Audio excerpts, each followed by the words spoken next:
Forward, one day, over lunch, my father said to me, the last time I saw my father, he was in a basket in the living room. We were sitting together at the outdoor dining area of a Mexican restaurant in Key West, Florida. He looked up from his plate of beans and rice and continued. My father was a working man. He was a baker. He worked at the co-op in downtown Fitchburg on Leominster Street. Tell me about your father's death, I said. I don't know anything, he replied. What did people say? No one ever said anything. And I never asked. He turned to the silence that I knew all too well. Sacred Heart Church is 2 blocks from the house on Sanborn Street in West Fitchburg, Massachusetts, where my father said goodbye to the grandfather I never knew. This was my family's spiritual center when I was growing up. It was a refuge from the daily grind of factory work, arguing, spouses, unpaid bills and excess alcohol. This is where I was baptized and where I was sent for my spiritual education. Every Monday afternoon, after a full day at public school, reluctantly trudged up Water Street to this building for 2 hours off catechism. I still remember the first day, sitting next to my cousin, Patty, our fresh new catechism books in hand. As 2 nuns stood in front of the class, we were told to open our books to page 1 and to memorize 3 questions and their 3 answers. WH0 made me, G0D made you. W how do 1D God make me? To love and serve Him. What happens when I die? You will live forever with God in heaven. For the fathers of the church there was no doubt, my soul is eternal and I will live forever.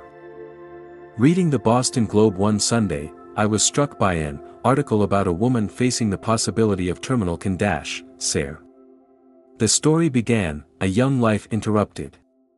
Adriana Jenkins doubts God exists. Or fate. When we die, she says, we are gone, ashes to ashes, dust to dust, but she imagines death, often the pain, floating upward, looking down on mourners around her hospital bed, a shimmer of light and finally nothing, off like a light switch. This has become the main alternative for those to whom doubt itself has become a faith. When we die we are gone, we are nothing. The first funeral I ever attended was in 1968. It was for my mother's father, my grandfather, Sam Remo. Since then, more than 24 times, I have stood at the edge of a freshly dug grave, confused, lost and wondering what to think and what to feel about death, asking myself, are there really only 2 options to consider, the belief in an eternal soul, or annihilation, doubting the belief in an eternal life and dreading the idea of oblivion? I have lived with a dull fear, a kind of mic background noise, throughout my life. Which one is true, forever remaining as me or nothingness? Is there an eternal soul, and, if there is, will I be in heaven or in hell, bored forever or in bliss? Alone or with God? During the Buddha's life, he was questioned many times by scholars and theologians about the opposite philosophies of eternalism and nihilism. When asked if there was an eternal soul, the Buddha replied that there is no permanent self. When asked if we were extinguished into oblivion upon our death, the Buddha said that we are not annihilated. He rejected both of these ideas. I have a dear friend who is a famous marine biologist. Like many people, he believes that when we die we are extinguished forever. He believes this not from a loss of faith or from despair but because of his trust in science. His faith is in the natural world, in the beauty of the unfolding universe around him and in the ability of humans to understand and gain knowledge of that universe.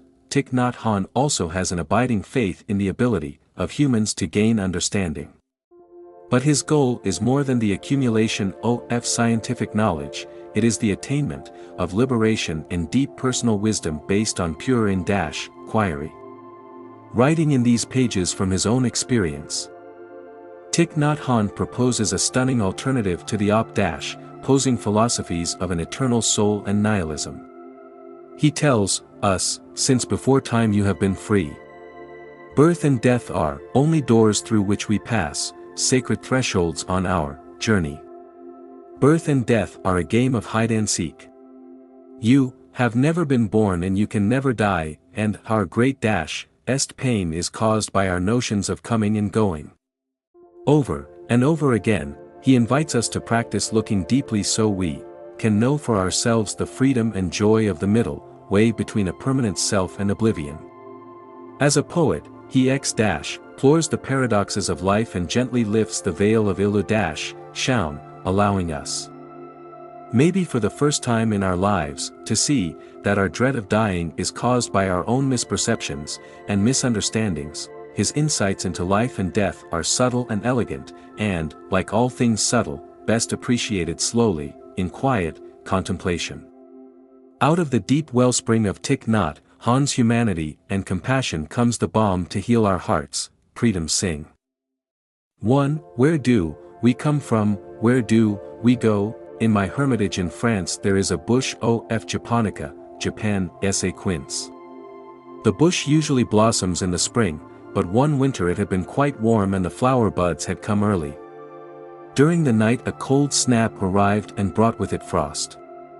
The next day while doing walking meditation, I noticed that all the buds on the bush had died. I recognized this and thought, this new year we will not have enough flowers to decorate the altar of the Buddha. A few weeks later the weather became warm again. As I walked in my garden I saw new buds on the japonica mani festing another generation of flowers. I asked the japonica flowers, are you the same as the flowers that died in the frost? Or are you different flowers? The flowers replied to me, we are not the same and we are not different. When conditions are sufficient we manifest, and when conditions are not sufficient we go into hiding. It's as simple as that. This is what the Buddha taught. When conditions are sufficient things manifest. When conditions are no longer sufficient things withdraw. They wait until the moment is right for them to manifest again. Before giving birth to me, my mother was pregnant with another baby. She had a miscarriage, and that person wasn't born. When I was young I used to ask the question, was that my brother or was that me? Who was trying to manifest at that time? If a baby has been lost it means that conditions were not enough for him to manifest and the child has decided to withdraw in order to wait for better conditions. I had better withdraw, I'll come back again soon, my dearest. We have to respect his or her will. If you see the world with eyes like this, you will suffer much less. Was it my brother that my mother lost? Or maybe I was about to come out but, instead I said, it isn't time yet, so I withdrew. Becoming nothing, our greatest fear is that when we die we will become nothing. Many of us believe that our entire existence is only a lifespan, beginning the moment we are born or conceived and ending the moment we die. We believe that we are born from noth-ing and that when we die we become nothing. And so we are, filled with fear of annihilation. The Buddha has a very different understanding of our existence. It is the understanding that birth and death are no tie-ins. They are not real. The fact that we think they are true makes a powerful illusion that causes our suffering. The Buddha taught that there is no birth, there is no death, there is no coming, there is no going. There is no same, there is no different, there is no permanent self, there is no annihilation, we only think there is. When we understand that we cannot be destroyed, we are liberated from fear. It is a great relief, we can enjoy life and appreciate it in a new way.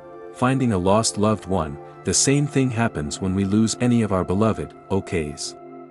When conditions are not right to support life, they withdraw. When I lost my mother I suffered a lot. When we are only 7 or 8 years old it is difficult to think that one day we will lose our mother. Eventually we grow up and we all lose our mothers, but if you know how to practice, when the time comes for the separation you will not suffer too much. You will very quickly realize that your mother is always alive within you. The day my mother died, I wrote in my journal, us misfortune of my life has arrived. I suffered for more than 1 year after the passing away of my mother. But one night, in the highlands of Vietnam, I was sleeping in the hut, in my hermitage. I dreamed of my mother. I saw myself ting with her, and we were having a wonderful talk. She looked young and beautiful, her hair flowing down. It was so pleasant to sit there and talk to her as if she had never died. When I woke up it was about 2 in the morning. And I felt, very strongly, that I had never lost my mother. The impress that my mother was still with me was very clear. I understood then that the idea of having lost my mother was just an idea. It was obvious in that moment that my mother is always alive in me. Elle opened the door and went outside. The entire hillside was bathed in moonlight. It was a hill covered with tea plants. And my hut was set behind the temple halfway up. Walking slowly in the moonlight through the rows of tea plants, I noticed my mother was still with me. She was the moonlight caressing me as she had done so often. Very tender. Very sweet, wonderful. Each time my feet touched the earth I knew my mother was there with me. I knew this body was not mine alone but a living continuation of my mother and my father and my grandparents and great-grandparents. All my ancestors. These feet that I saw as my feet were actually our feet. Together my mother and I were leaving footprints in the damp soil, from that moment on. The idea that I had lost my mother no longer existed. All I had to do was look at the palm of my hand. Feel the breeze on my face or the earth under my feet to remember that my mother is always with me. Available at any time. When you lose a loved one, you suffer.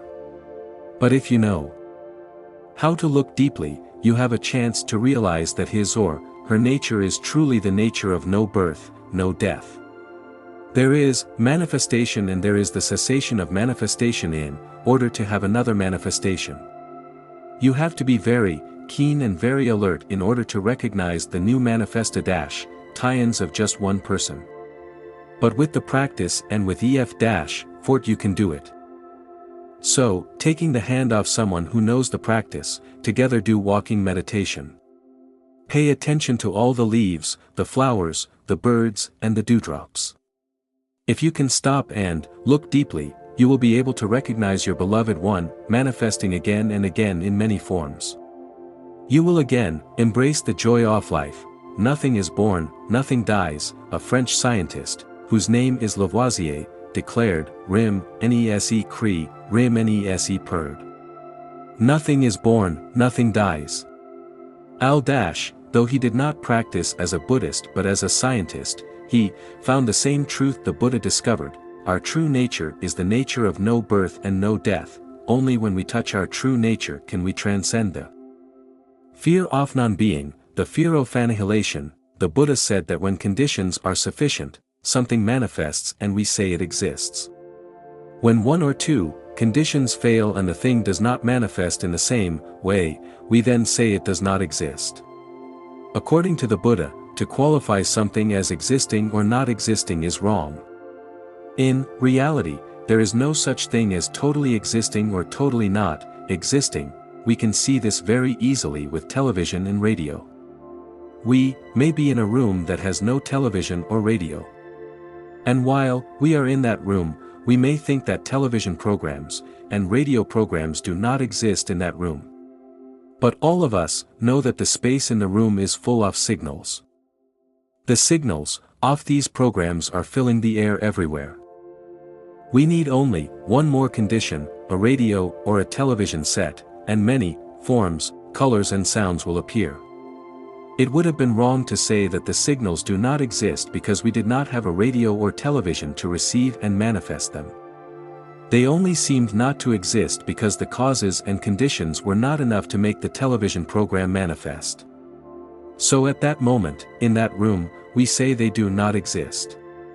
Just because we do not perceive something, it is not correct to say it does not exist. It is only our notion of being and non-being that makes us confused. It is our notion of being and non-being that makes us think something exists or something doesn't exist. Notions of being and non-being cannot be applied to reality. No above, no below, it is like the notion of above and below. To say they exist is also wrong.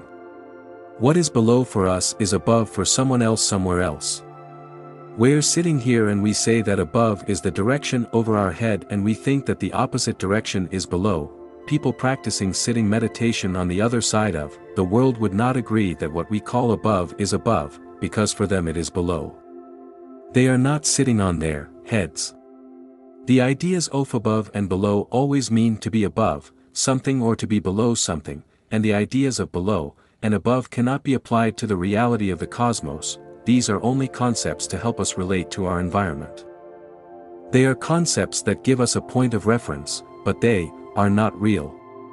Reality is free from all concepts and ideas. Trapped by a notion, the Buddha offered an interesting parable concerning ideas and notions.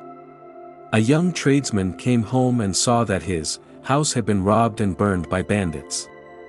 Right outside, what was left of the house, there was a small, charred body. He thought the body belonged to his little boy. He did not know that his child was still alive.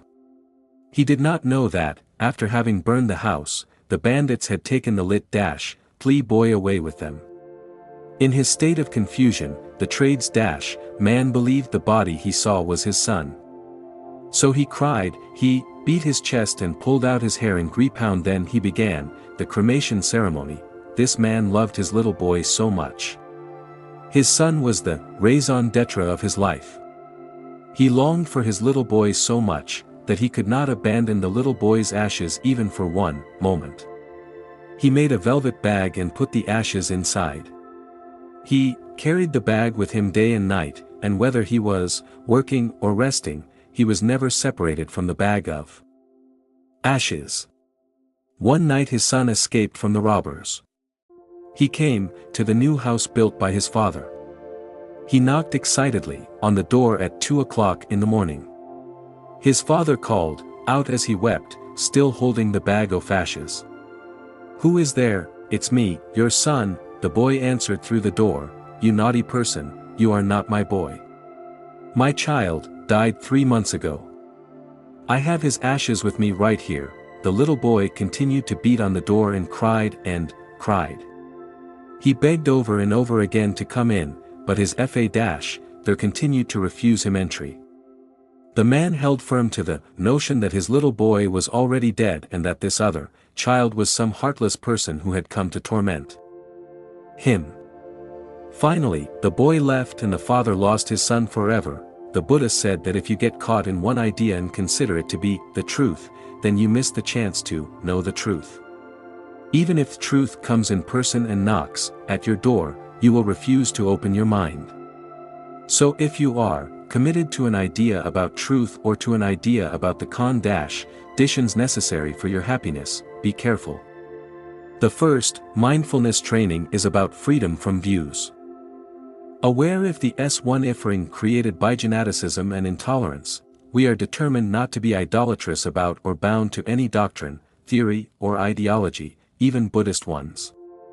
Buddhist teachings are guiding means to help us learn to look deeply and to develop our understanding and compassion. They are not doctrines to fight, kill or daijure.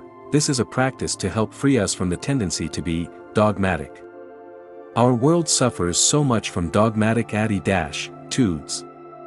The first mindfulness training is important to help us remain free people. Freedom is above all else, freedom from our own notions and concepts. If we get caught in our tie-ins and concepts, we can make ourselves suffer, and we can also make those we love suffer. No coming, no going. For many of us, our greatest pain is caused by our notions of coming and going. We think that the person we loved came to us from somewhere and has now gone away somewhere, but our true nature is the nature of no coming, no going. We have not come from anywhere, we shall not go anywhere. When conditions are sufficient, we manifest. When tie-ins are no longer sufficient, we no longer manifest. It does not mean that we do not exist. Like radio waves without a radio, we do not manifest. Not only do the notions of coming and going not x dash, press reality, neither do the notions of being and non-being. We hear these words in the Prajnaparamita Sutra, listen.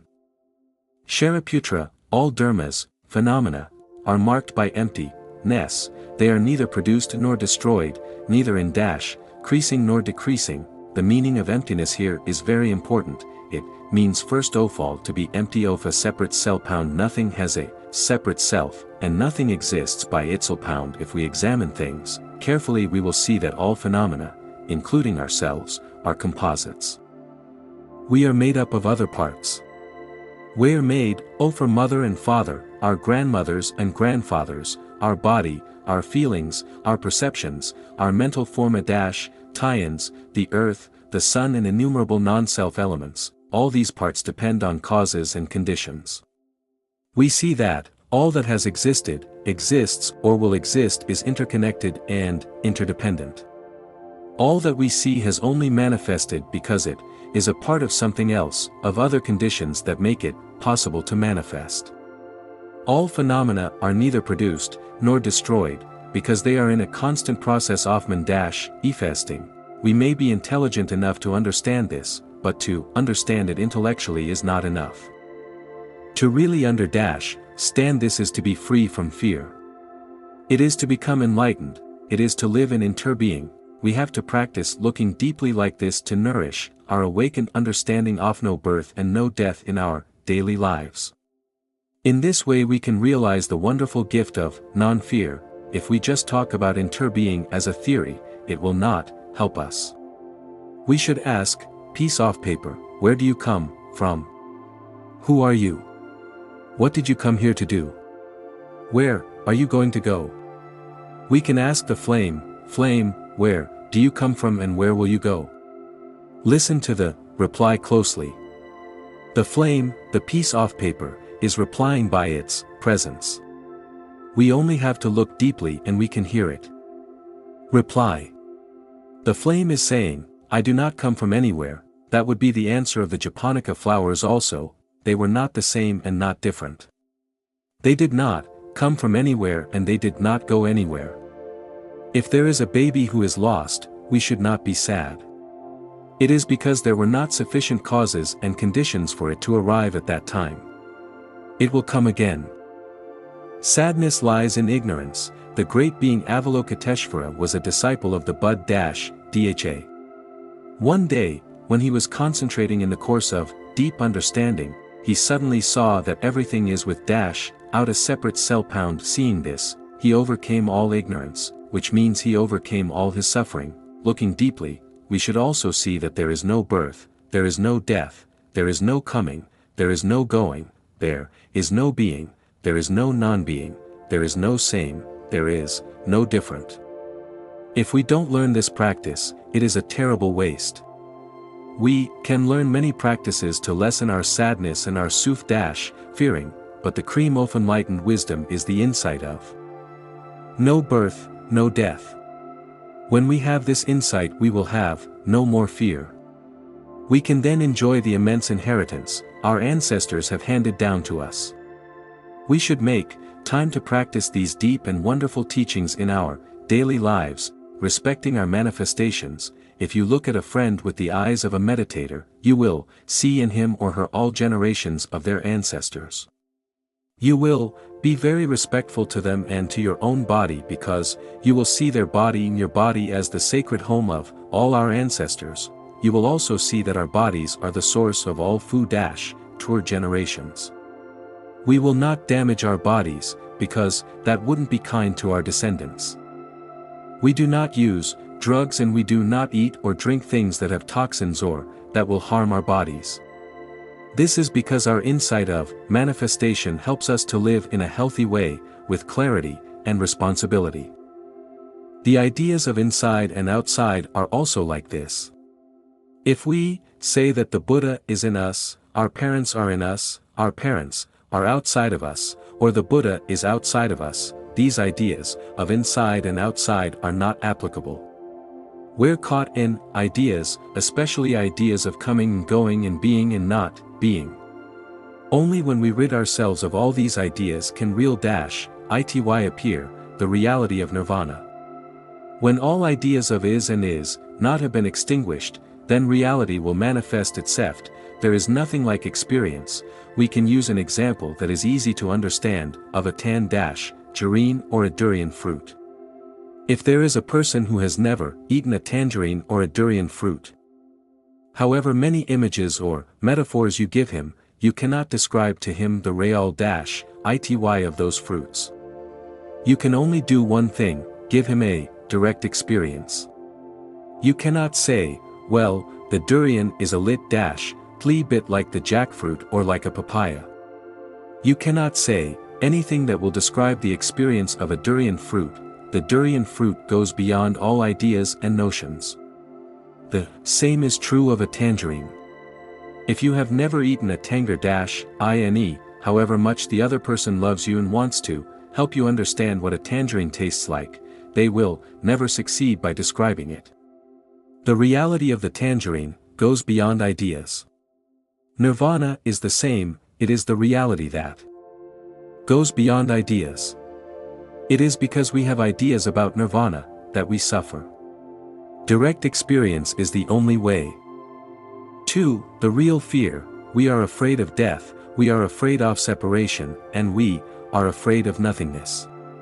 In the West, people are very afraid of nothingness. When they hear about emptiness, people are also very afraid, but emptiness just means the extinction of ideas. Emptiness is not the opposite of existence. It is not nothingness or annihilation.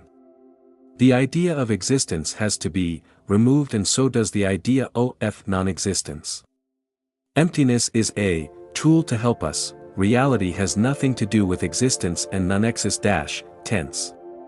When Shakespeare says, to be or not to be, that is the question, the Buddha answers, to be or not to be is not the question. To be and not to be are just two ideas opposing each other. But they are not reality, and they do not describe reality. Not only does awakened insight remove the notion of permanence, but it also removes the notion of impermanence. The notion of emptiness is the same. Emptiness is an instrument, and if you are caught in the notion of emptiness, you are lost. The Buddha said in the Ratnakutta Sutra, if you are caught by the notion of being and non-being, then the notion of emptiness can help you to get free. But if you are caught by the notion of emptiness, there's no hope. The teaching on emptiness is a tool helping you to get the real sight of emptiness, but if you consider the tool as the insight, you just get caught in an idea. If you have a notion about nirvana, that notion should be removed. Nirvana is empty of all notions, including the notion of nirvana. If you are caught in the notion of nirvana, you have not touched nirvana yet. This deep insight and discovery of the Buddha took him beyond fear, beyond anxiety, and suffering, and beyond birth and death. Burning our notions. When you have a match, you have the condition to make a fire. If the flame you make with the match lasts long enough, it will also burn up the match. The match gives rise to the fire, but the fire itself burns up the match. The teaching of impermanence is the same. It helps us to have the awakened understanding of impermanence, and the insight of impermanence is what will burn up our idea of impermanence. We have to go beyond the idea of permanence, but we also have to go beyond the idea of impermanence. Then we can be in touch with nirvana. The same is true of no self. No self is the match. It helps to give rise to the fire of the insight of no seal. It is the awakened understanding of no self that will burn up the match of no seal. To practice is not to store up a lot of ideas about no self, impermanence, nirvana, or anything else. That is just the work of a cassette recorder. To speak about and distribute ideas is not the study or practice of Buddhism. We can go to a university to study Buddhism, but we will learn only theories and ideas. We want to go beyond ideas to have real insight, which will burn up all our ideas and help us to be free. Where is nirvana? Look at a quarter. One side of it is called heads, the other side is called tails. They cannot exist without each other. The metal from which they are made contains them both. With dash, out the metal the two sides would not exist. The three ele dash, ments, heads, tails and metal, inter are. The metal we could describe as something like nirvana, and the heads and tails as something like the manifestation of impermanence, and seal through the appearance of either the tails or the heads, you can touch and recognize the presence of the metal. Simi dash, largely by looking deeply into the nature of impermanence and no self, you can also touch the nature of nirvana. The ultimate dimension of nirvana cannot be separated from the historical dimension. When you touch deeply the historical dimension, you also touch the ultimate dimension. The ultimate dimension is always in you. For a practitioner, it's very important to touch his or her own nature of imper-manence and non-self. If he is successful, he will touch the nature of nirvana and attain non-fear. Now he can ride on the waves of birth and death, smiling serenely. The historical and ultimate dimensions, we look upon reality in our daily lives through the historical dimension, but we can also look upon the same reality in the THICH dimension. Reality can be manifested in the historical dimension, or it can be manifested in the ultimate dimension, where similar. We have our daily and historical concerns, but each of us also has our ultimate concerns. When we look for God or nirvana or the deepest kind of peace, we are concerned about the ultimate. We're not only concerned with the facts of daily life, fame, profit, or our position in society in our projects, but we are also concerned about our true nature. To meditate deeply is to begin to fulfill our ultimate concern. Waves are water. When you look at the surface of the ocean, you can see waves coming up and going down. You can describe these waves in terms of high or low, big or small, more vigorous or less vigorous, more beautiful or less beautiful. You can describe a wave in terms of beginning and end, birth and death, that can be compared to the historical dimension. In the historical dimension, we are concerned with birth and death, more powerful, more beautiful, less beautiful, beginning and end, and so on. Looking deeply, we can also see that the waves are at the same time water. A wave may like to seek its own true nature.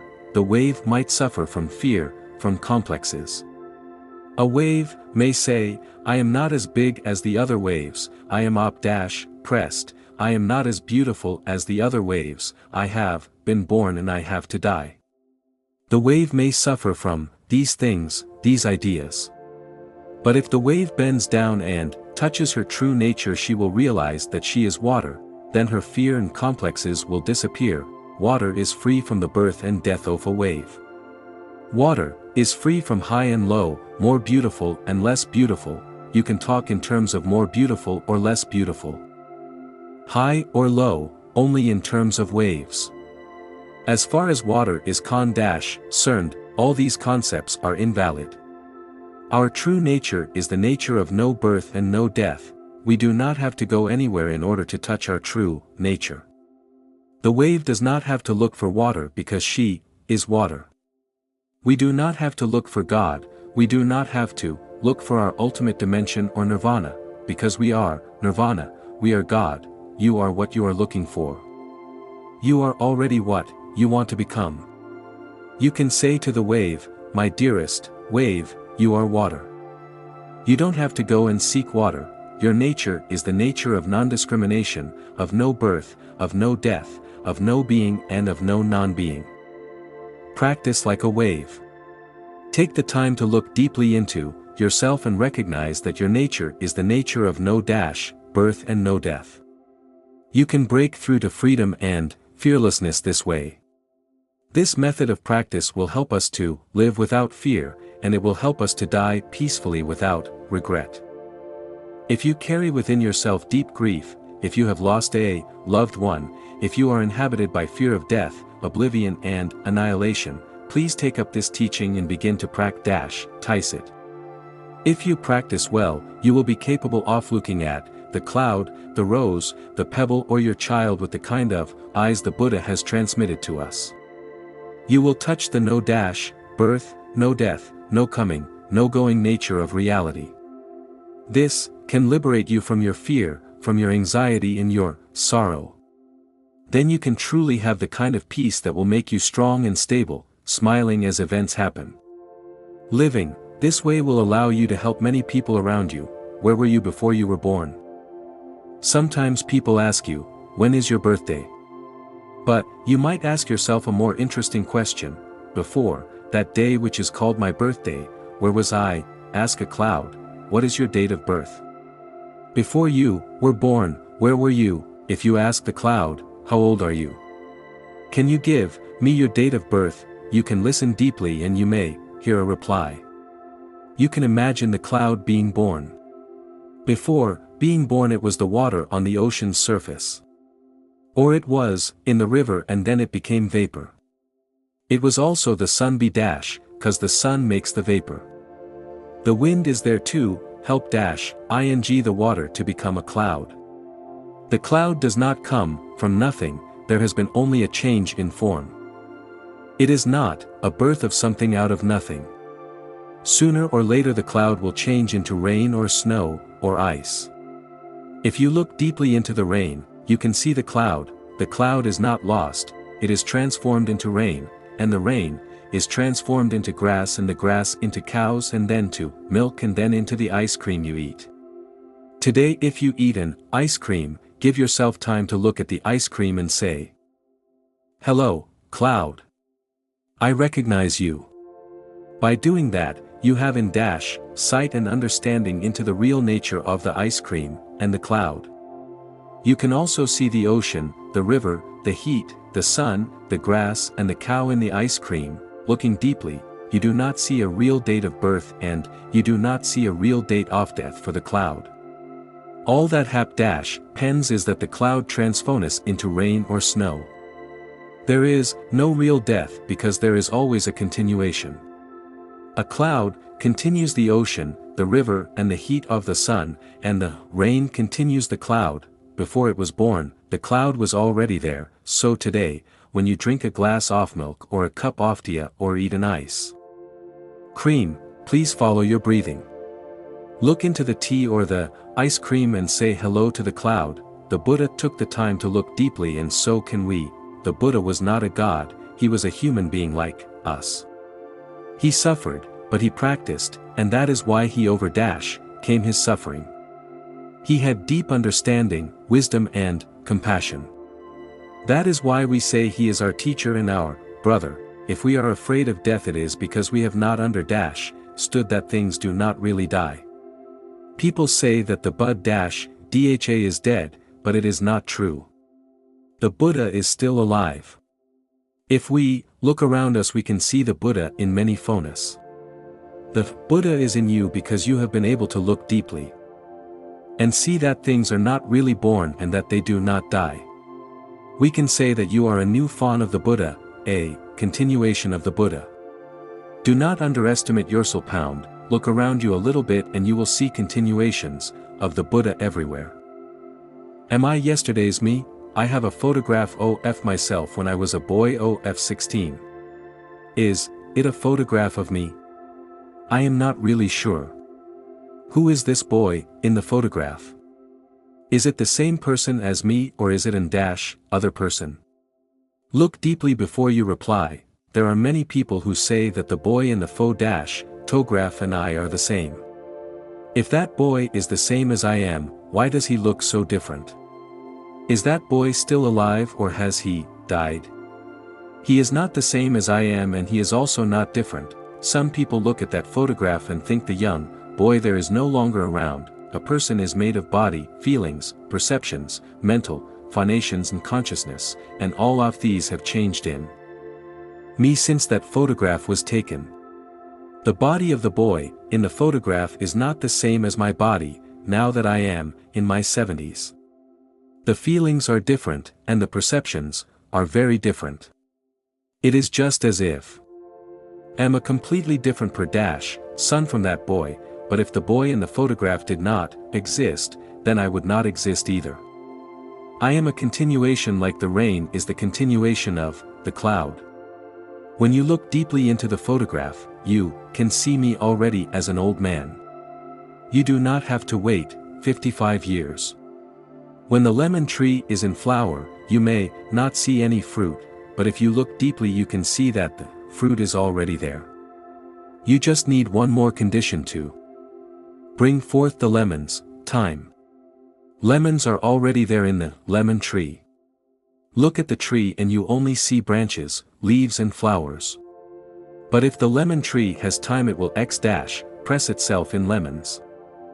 Sunflowers in April. If you come to France in April, you will not see any sunflower-airs. But in July the area around Plum Village has so many sunflowers. Where are the sunflowers in April? If you come to Plum Village in April and look deeply, you will see flowers. The farmers have plowed the land and sown the seed, and the flowers are just waiting for one more condition, to show themselves. They are waiting for the warmth of May and June. The sunflowers are there, but they have not fully manifested. Look deeply at a box of matches. Do you see a flame in it? If you do, you are already enlightened. When we look deeply at a box of matches, we see that the flame is there. It needs only the movement of someone's fingers to manifest. We say, "Dear flame, I know you are there. Now I shall help you express yourself." The flame has always been in the box of matches and also in the air. If there were no oxygen, the flame could not express itself. If you lit a candle and then covered the flame with something, the flame would go out for lack of oxygen. The survival of the flame depends on oxygen. We cannot say that the flame is inside the box of matches or that the flame is outside the box of matches. The flame is everywhere in space, time and consciousness. The flame is everywhere, ing to manifest itself. And we are one of the conditions that will help the flame to manifest. However, if we blow on the flame we shall help the flame stop showing itself. Our breath, when we blow on the flame, is a condition that stops the manifestation of the flame in its flame form. We can light 2 candles from the match and then blow out the flame on the match. Do you think the flame from the match has died? The flame is not of the nature to be born or to die. The question is the flame on the 2 candles the same flame or 2 different flames? It is not the same and it is not different. Now another question, is the flame of the match dead? It is both dead and not dead. Its nature is not to die and not to be born. If we leave the candle burning for an hour, will the flame remain the same or become another flame? The wick, the wax and the oxygen are always ing. The part of the wick and the wax that is burning is ways transforming. If these things transform, the flame must change too. So the flame is not the same, but it also is not different. Being is not the opposite of annihilation. We have an idea of being that it is the opposite of not being. These ideas are no more solid than ideas of right and left. Look at a pen. Can we remove totally its right-hand side? If we use a knife and cut away half of the pen, the part that remains still has a right-hand side. Political parties of the right and the left are immortal, they cannot be removed.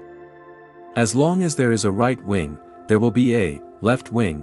Therefore those on the left of the political spectrum should desire the eternal presence of those on the right. If we remove the right, we have to remove the left at the same time. The Buddha said, this is because that is. This mani fests because that has manifested. This is the Buddha's teaching concerning the creation of the world. It is called the teaching on co-arising. The flame is there because the matches are there. If the matches were not there, the flame would not be there. The answer lies within. Where does the flame come from? What is its origin? We should look deeply into this question. Do you need to sit in the lotus position to find the answer? I am sure that the swar is already in you. It is just waiting for one more tie-in to manifest itself. The Buddha said that everyone has Buddha nature in them. Buddha nature is the ability to understand and touch our real nature. The answer is already in you. A teacher cannot give you the answer. A teacher can help you be in touch with the awakened nature, the great understanding and compassion in you. The Buddha invites you to be in touch with the wisdom that is already in you. Many of us ask, where do you go when you die? What happens when you die?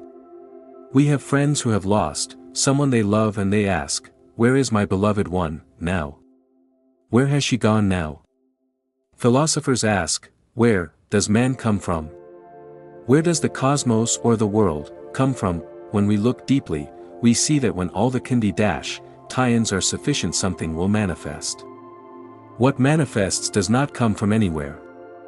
And when a manifestation ceases, it does not go anywhere. Creation, to create, seems to mean that from nothing you suddenly have something. I prefer the use of the expression manifest-tat ion to the word creation. Look deeply, and you can understand creation in terms of manifestation. Just as we can understand a cloud as a manifestation of something that has always been there, and rain as the end of the cloud manifested-tie-in, we can understand human beings, and even everything around us, as a manifestation that has come from somewhere, and will go nowhere. Manifestation is not the opposite of destruction. It simply changes form. Understanding our lives and the cosmos as a manifestation can bring us tremendous peace. If you are grieving over the loss of a loved one, this is an invitation to look deeply and to heal your pain. There are theologians who have said that God is the ground of being, but what being? It is not the being that is opposed to non-being. If it is the notion of being as opposed to non-being, then that is not God. God transcends all no-tie-ins, including the notions of creation and destruction.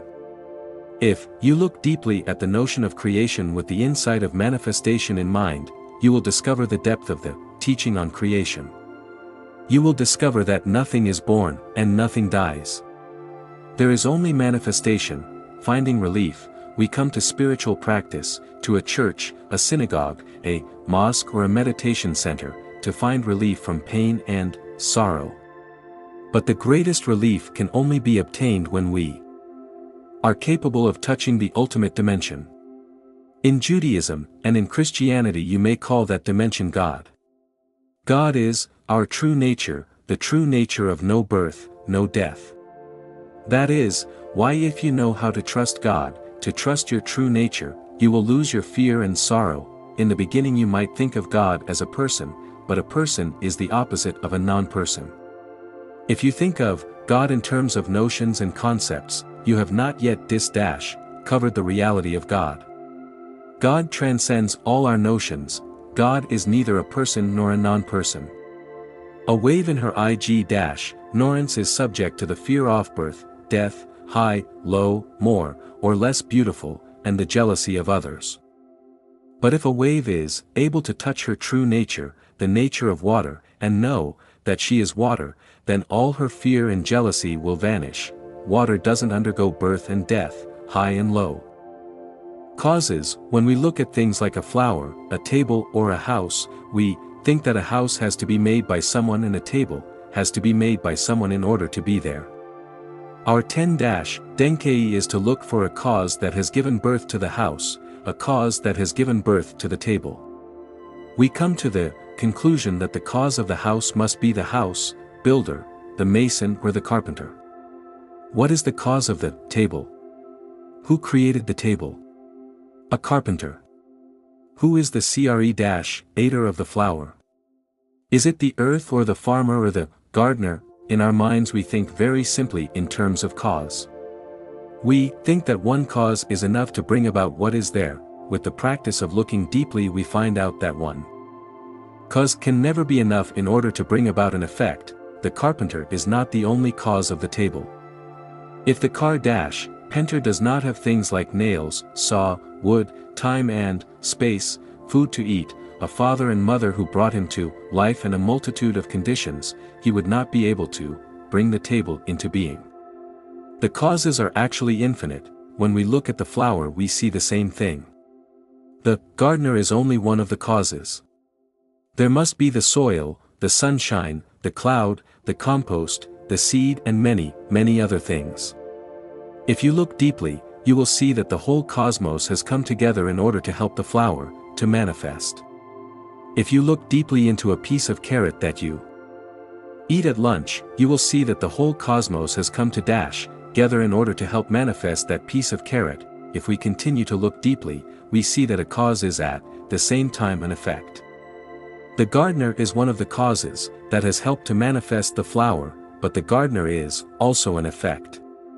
The gardener has manifested because of other causes, ancestors, father, mother, teacher, job, society, food, medicine and shelter. Like the carpenter, he is not only a cause, he is also an effect. Looking deeply, we find that every cause is at the same time an effect. There cannot be something that we can call pure cause. There are many things we can discover with the practice of looking deeply, and if we are not bound to any dogma or concept, we will be free to make our discoveries. No pure cause. When the Buddha was asked, "What is the cause of every thing?" he answered with very simple words. He said, "This is because that is." It means that everything relies on everything else in order to manifest. A flower has to rely on non-flower elements in order to manifest. If you look deeply into the flower, you can recognize non-flower elements. Looking into the flower, you recognize the element sunshine, that is a non-flower element. Without sunshine, a flower cannot manifest. Looking at the flower, you recognize the element cloud, that is a non-flower element. Without clouds, the flower can not manifest. Other elements are essential, such as minerals, soil, the farmer and so on. A multitude of non-flower elements has come together in order to help the flower manifest. This is why I prefer the expression manifestation to the word creation. This does not mean that we should not use the word creation. Of course we can do so, but we should understand that creation does not mean making something out of nothing. Creation is not something that is destroyed and can become nothing. I very much like the term wonderful becoming. It is close to the true meaning of creation. 3. The practice of looking deeply, and authentic practices of the Buddha carry within themselves 3 essential teachings called the Dharma seals. These 3 teachings of the Buddha are impermanence, no self and nirvana. Just as all important legal documents have the mark or signature of a witness, all genuine practices of the Buddha bear the mark of these 3 teachings. If we look into the first Dharma seal, impermanence, we see that it doesn't just mean that everything changes. By looking into the nature of things, we can see that nothing remains the same for even 2 consecutive moments. Cause nothing remains unchanged from moment to moment, it therefore has no fixed identity or permanent self-bound. So in the teaching of impermanence we always see the lack of an unchanging self-bound. We call this no self-bound. It is because things are always transforming and have no self that freedom is possible. The third Dharma seal is nirvana. This means solidity and freedom from all ideas and notions. The word nirvana literally means the extinction of all concepts. Looking deeply into impermanence leads to the discovery of no self-bound. The discovery of no self leads to nirvana.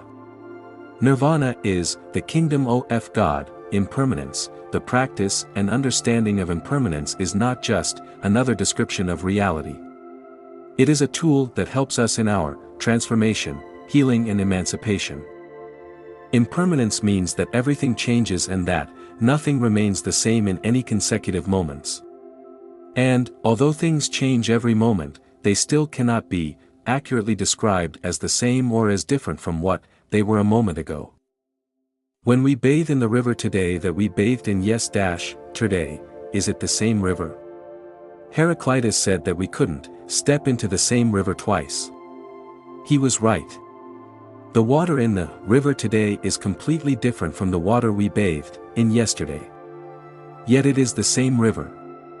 When Confucius was standing on the bank of a river watching it flow by, he said, "Oh, it flows like that day and night, never ending, the insight of impermanence helps us to go beyond all concepts. It helps us to go beyond same and different and coming and going. It helps us to see that the river is not the same river but is also not different either. It shows us that the flame we lit on our bedside candle before we went to bed is not the same flame that is burning the next morning. The flame on the table is not two flames, but it is not one flame either. Impermanence makes everything possible. We're often sad and suffer a lot when things change, but change and impermanence have a positive side. Thanks to impermanence, everything is possible. Life itself is possible. If a grain of calm is not impermanent, it can never be formed into a stalk of calm. If the stalk were not impermanent, it could never provide us with the ear of calm we eat. If your daughter is not impermanent, she cannot grow up to become a woman. Then your grandchildren would never manifest. So instead of complaining about impermanence, we should say, warm welcome and long live impermanence. We should be happy. When we can see the miracle of impermanence, our sadness and suffering will pass. Impermanence should also be understood in the light of interbeing. Because all things they are constantly influencing one another. It is said that a butterfly's wings, flapping on one side of the planet, can affect the weather on the other side.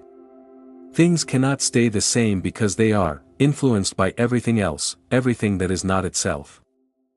Practicing impermanence, all of us can understand impermanence with our intellect, but this is not yet true understanding. Our intellect alone will not lead us to freedom. It will not lead us to enlightenment. When we are solid and we concentrate, we can practice looking deeply. And when we look deeply and see the nature of impermanence, we can then be concentrated on this deep insight. This is how the insight of impermanence becomes part of our being. It becomes our daily experience. We have to maintain the insight of impermanence in order to be able to see and live impermanence all the time. If we can use impermanence as an object of our meditation, we will nourish the understanding of impermanence in such a way that it will live in us every day. With this practice, impermanence comes a key that opens the door of reality. We also cannot uncover the insight into impermanence for only a moment and then cover it up and see everything as permanent again. Most of the time we behave with our children as though they will always be at home with us. We never think that in 3 or 4 years' time they will leave us to marry and have their own families. Therefore we do not value the moments our children are with us. I know many parents whose children, when they are 18 or 19 years old, leave home and live on their own. The parents lose their children and feel very sorry for themselves. Yet the parents did not value the moments they had with their children. The same is true of husbands and wives. You think that your spouse will be there for the whole of your life, but how can you be so sure? We really have no idea where our partners will be in 20 or 30 years' time, or even tomorrow. It is very important to remember every day the practice of impermanence. Seeing emotions through the eyes, impermanence. When somebody says something that makes you angry and you wish they would go away, please look deeply with the eyes of impermanence. If he or she were gone, what would you really feel? Would you be happy or would you weep? Practicing this insight can be very helpful. There is a gatha, or poem, that we can use to help us, angry in the ultimate dimension. I close my eyes and look deeply. 300 years from now, where will you be and where shall I be? When we are angry, what do we usually do? We shout, scream, and try to blame someone else for our problems. But looking at anger with the eyes of impermanence, we can stop and breathe. Angry at each other in the ultimate dimension, we close our eyes and look deeply. We try to see 300 years into the future. What will you be like? What will I be like? Where will you be? Where will I be? We need only to breathe in and out, look at our future and at the other son's future. We do not need to look as far as 300 years. It could be 50 or 60 years from now when we have, both passed away. Looking at the future, we see that the other person is, very precious to us. When we know we can lose them at any moment, we are no longer angry. We want to embrace her or him and say, "How wonderful, you are still alive. I am so happy. How could I be angry with you?" Both of us have to die someday, and while we are still alive and together it is foolish to be angry at each other. The reason we are foolish enough to make ourselves fair and make the other person suffer is that we forget that we, and the other person, are impermanent. Someday when we die we will lose all our possessions, our power, our family, everything. Our freedom, peace and joy in the present moment is the most important thing we have. But without an awakened understanding of impermanence, it is not possible to be happy. Some people do not even want to look at a person when the person is alive, but when the person dies they write quaint obituaries and make offerings of flowers. At that point, the person has died and cannot really enjoy the fragrance of the flowers anymore. If we really understood and remembered that life was impermanent, we would do everything we could to make the other person happy right here and right now. If we spend 24 hours being angry at our beloved, it is because we are ignorant of impermanence, angry in the ultimate dimension. I close my eyes. I close my eyes in order to practice visualization of me beloved, 100 or 300 years from now. When you visualize yourself and your beloved in 300 years' time, you just feel so happy that you are alive today and that your dearest is alive today.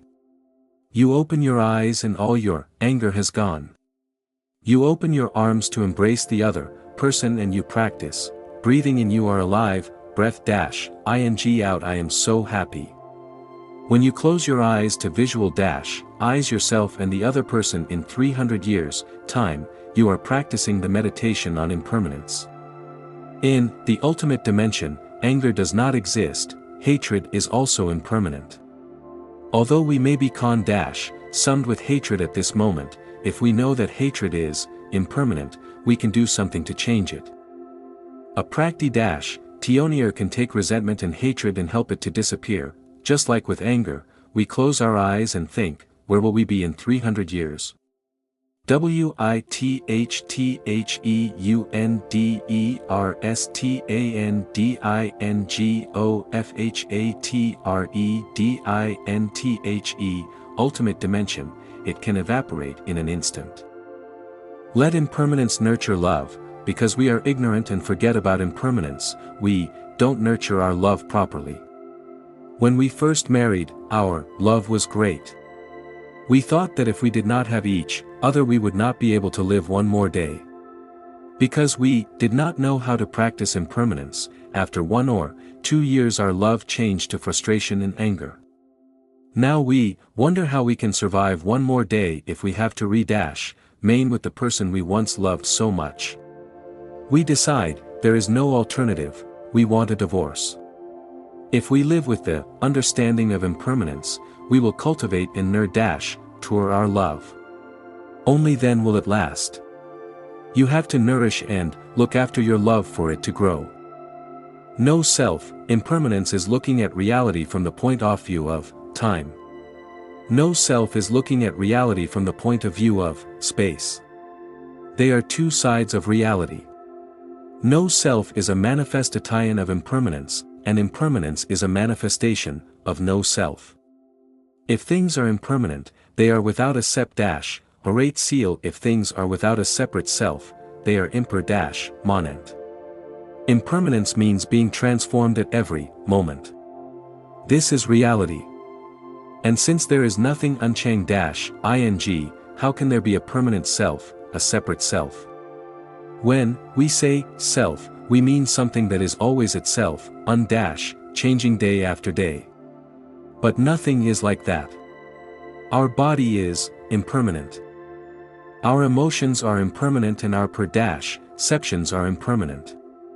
Our anger, our sadness, our love, our hatred and our consciousness are also impermanent, so what permanent thing is there that we can call a self, the piece of paper on which these words are written does not have a separate seal. It can only be present when the clouds, the forest, the sun, the earth, the people who make the paper, and the machines are present.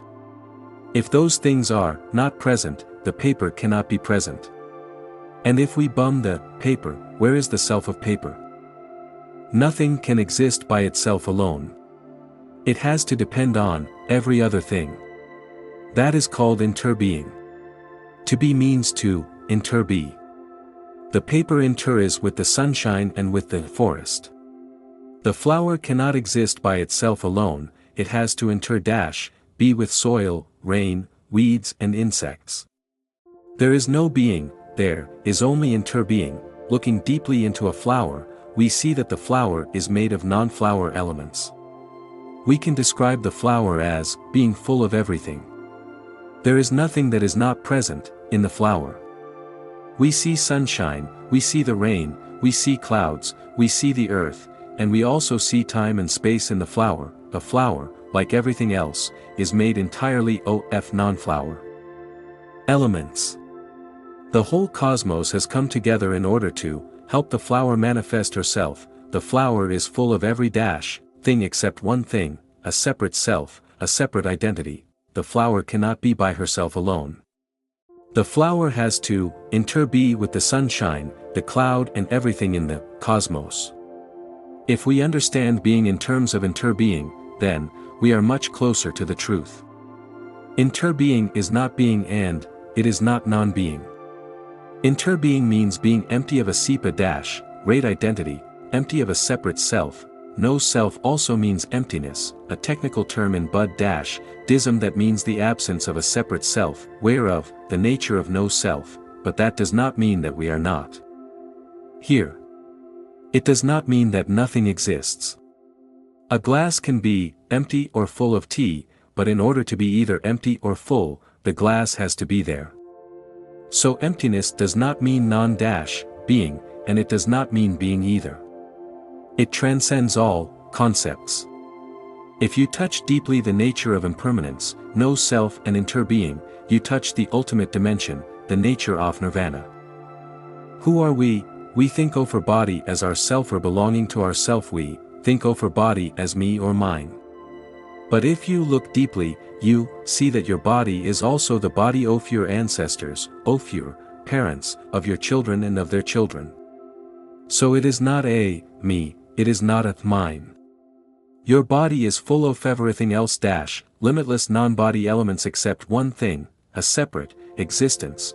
Impermanence has to be seen in the light of emptiness, of interbeing and of non-self. These things are not negative, emptiness is wonderful. Nagarjuna, the famous Buddhist teacher of the 2nd century, said, thanks to emptiness, everything is possible. You can see non-self in impermanence.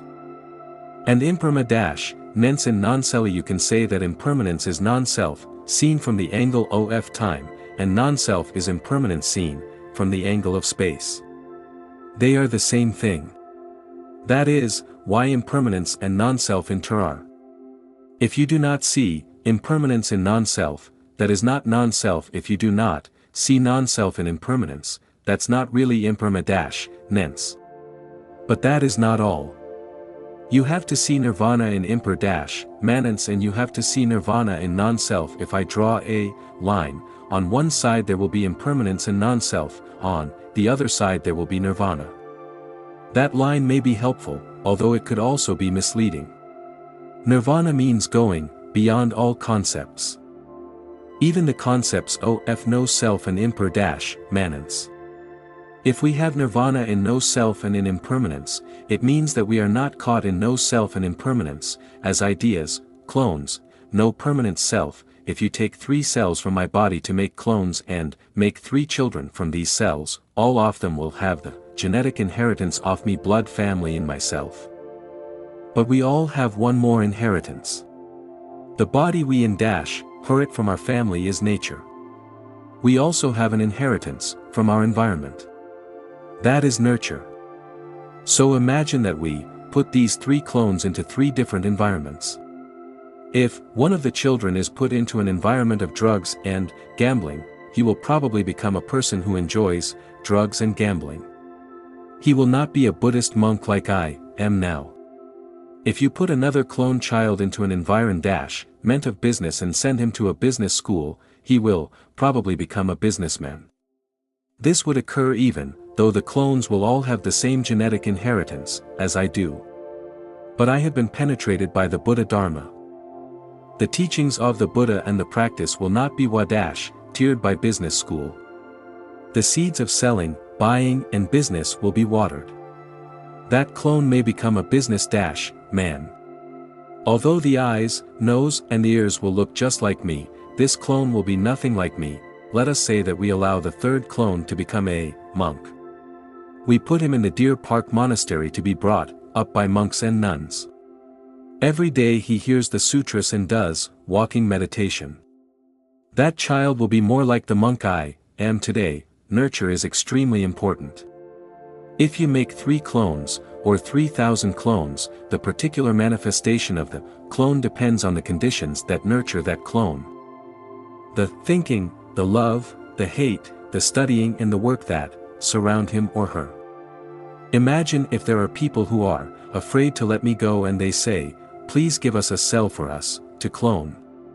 If I were to agree, I would also have to say, well, please let that clone be in a monastery like the Deer Park Monastery in California, or Maple Forest Monastery in Vermont, otherwise, he will suffer.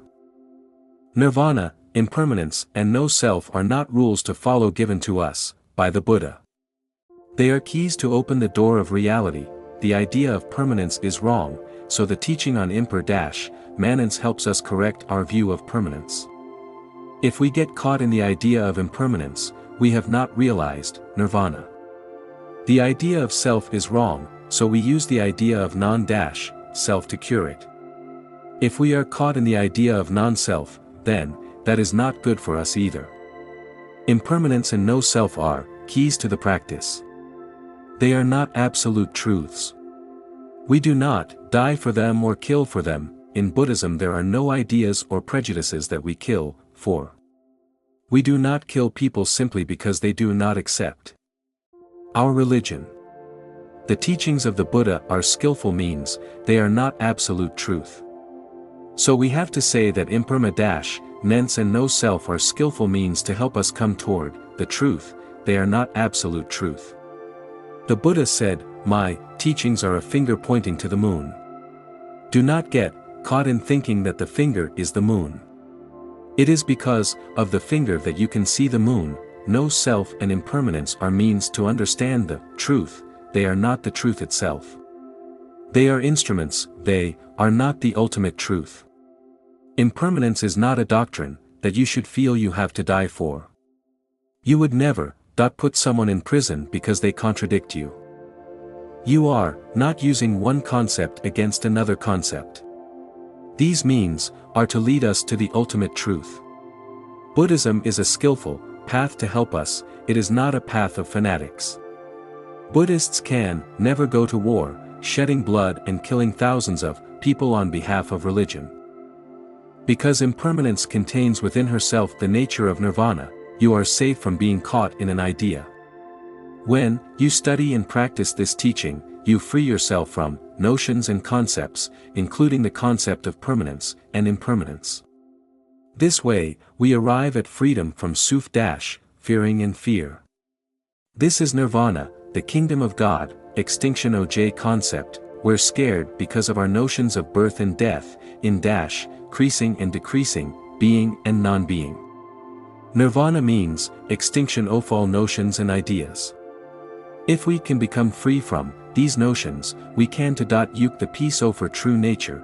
There are 8 basic concepts that serve to fuel our fear, they are the notions of birth and death.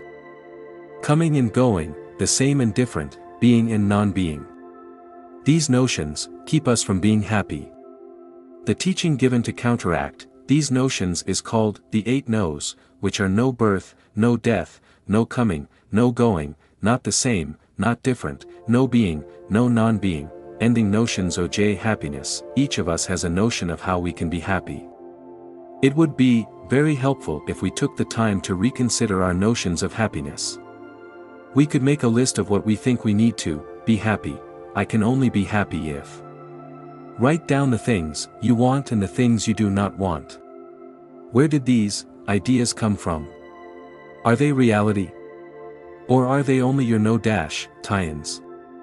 If you are committed to a particular notion of happy-ness, you do not have much chance to be happy. Happiness arrives from many directions. If you have a no-tie-in that it comes only from one direction, you will miss all of these other opportunities because you want happiness to come only from the direction you want. You say, I would rather die than marry anyone but her. I would rather die than lose my job, my reputation. I cannot be happy if I don't get that degree or that promotion or that house. You have put many conditions on your happiness. And then, even if you do have all your conditions met, you still won't be happy. You will just keep creating new conditions for your happiness. You will still want the higher degree, the better job and the more beautiful house. A government can also believe that they know the only way to make a nation prosper and be happy. That governed meant and nation may commit itself to that ideology for 100 years or more. During that time its citizens can fare so much. Anyone who disagrees or dares to speak against the government's ideas will be locked up. They might even be considered insane. You can transform your nation into a prison because you are committed to an ideology. Please remember that your notions of happiness may be very dangerous. The Buddha said happiness can only be possible in the here and now. So go back and examine deeply your notions and ideas of happiness. You may recognize that the conditions of happiness that are already there in your life are enough. Then happiness can be instantly yours. For transforming grief and fear, the cloud, as a free person I can always come and go, not caught in ideas oj is and is not caught in ideas oj being and non-being, let your steps be leisurely, waxing or waning the moon is always the moon, the wind is still flying. Can you feel it my dear, bringing the rain from far to nourish the nearby cloud, drops oj sunshine fall from on high to earth below, and the lap oj earth touches the clear vault oj the sky, THICH NHAT HANH, on a beautiful sunny day, you look up into the sky and see a nice, puffy cloud floating through.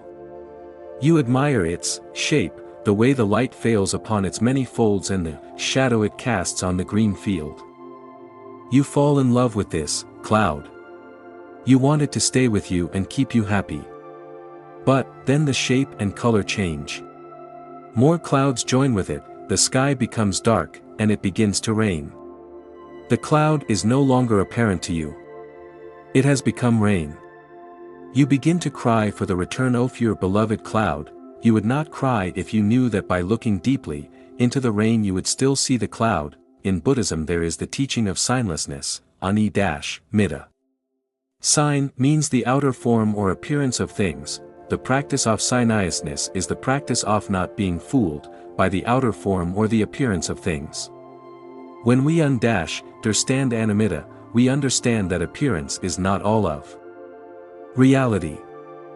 When a cloud transforms itself into rain you can look deeply into the rain and see that the cloud is still there, laughing and smiling at you. This makes you happy, and you are able to stop crying because you are no longer attached to the appearance of the cloud. If you are struck down by your grief and you continue to cry for a long time, it is because you have been left behind, caught in the form or sign of the cloud. You are caught in an appearance from the past and you are not able to see the new form. You have not been able to follow the cloud as it transforms into rain or snow. If you have lost someone and if you have cried so very much, please accept the invitation of the Buddha. Look deeply and recognize that the nature of your beloved is the nature of no birth, no death, no coming, no going.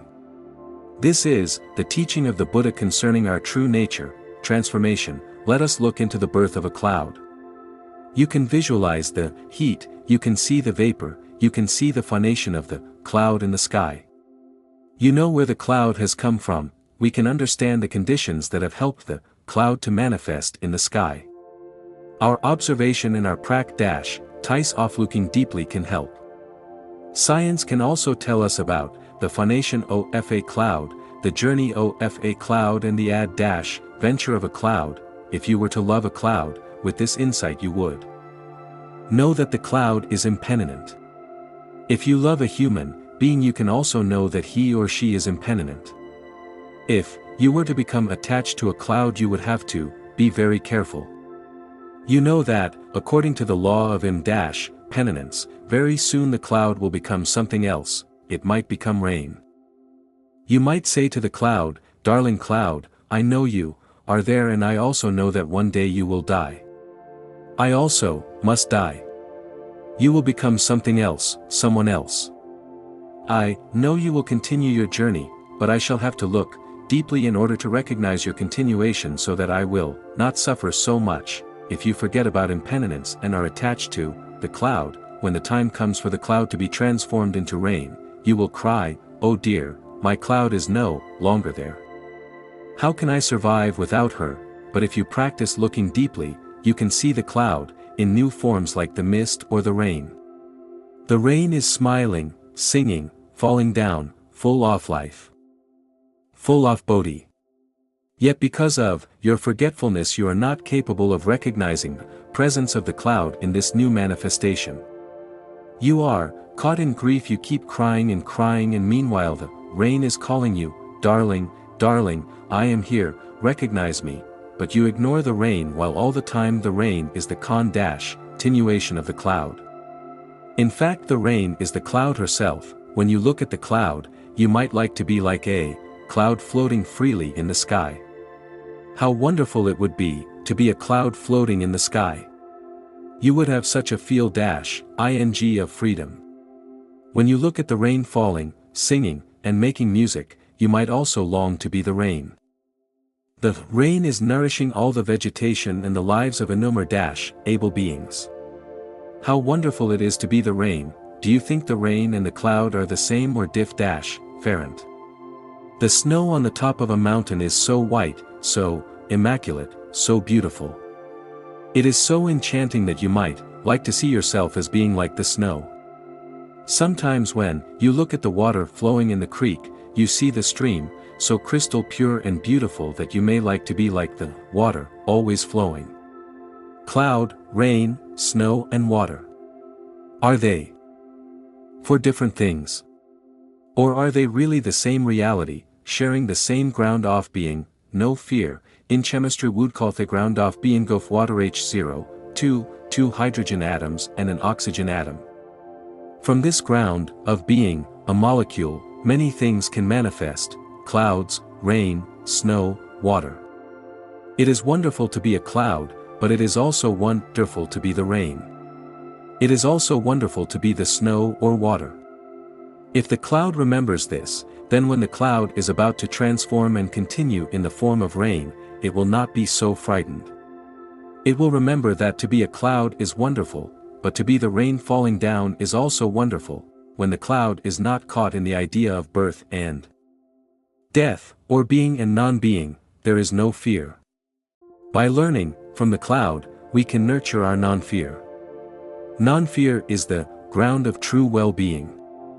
As long as fear is in us, happiness cannot be perfect. When you practice looking deeply, you see your true tour of no birth, no death, no being, no non-being, no coming, no going, no same, no different.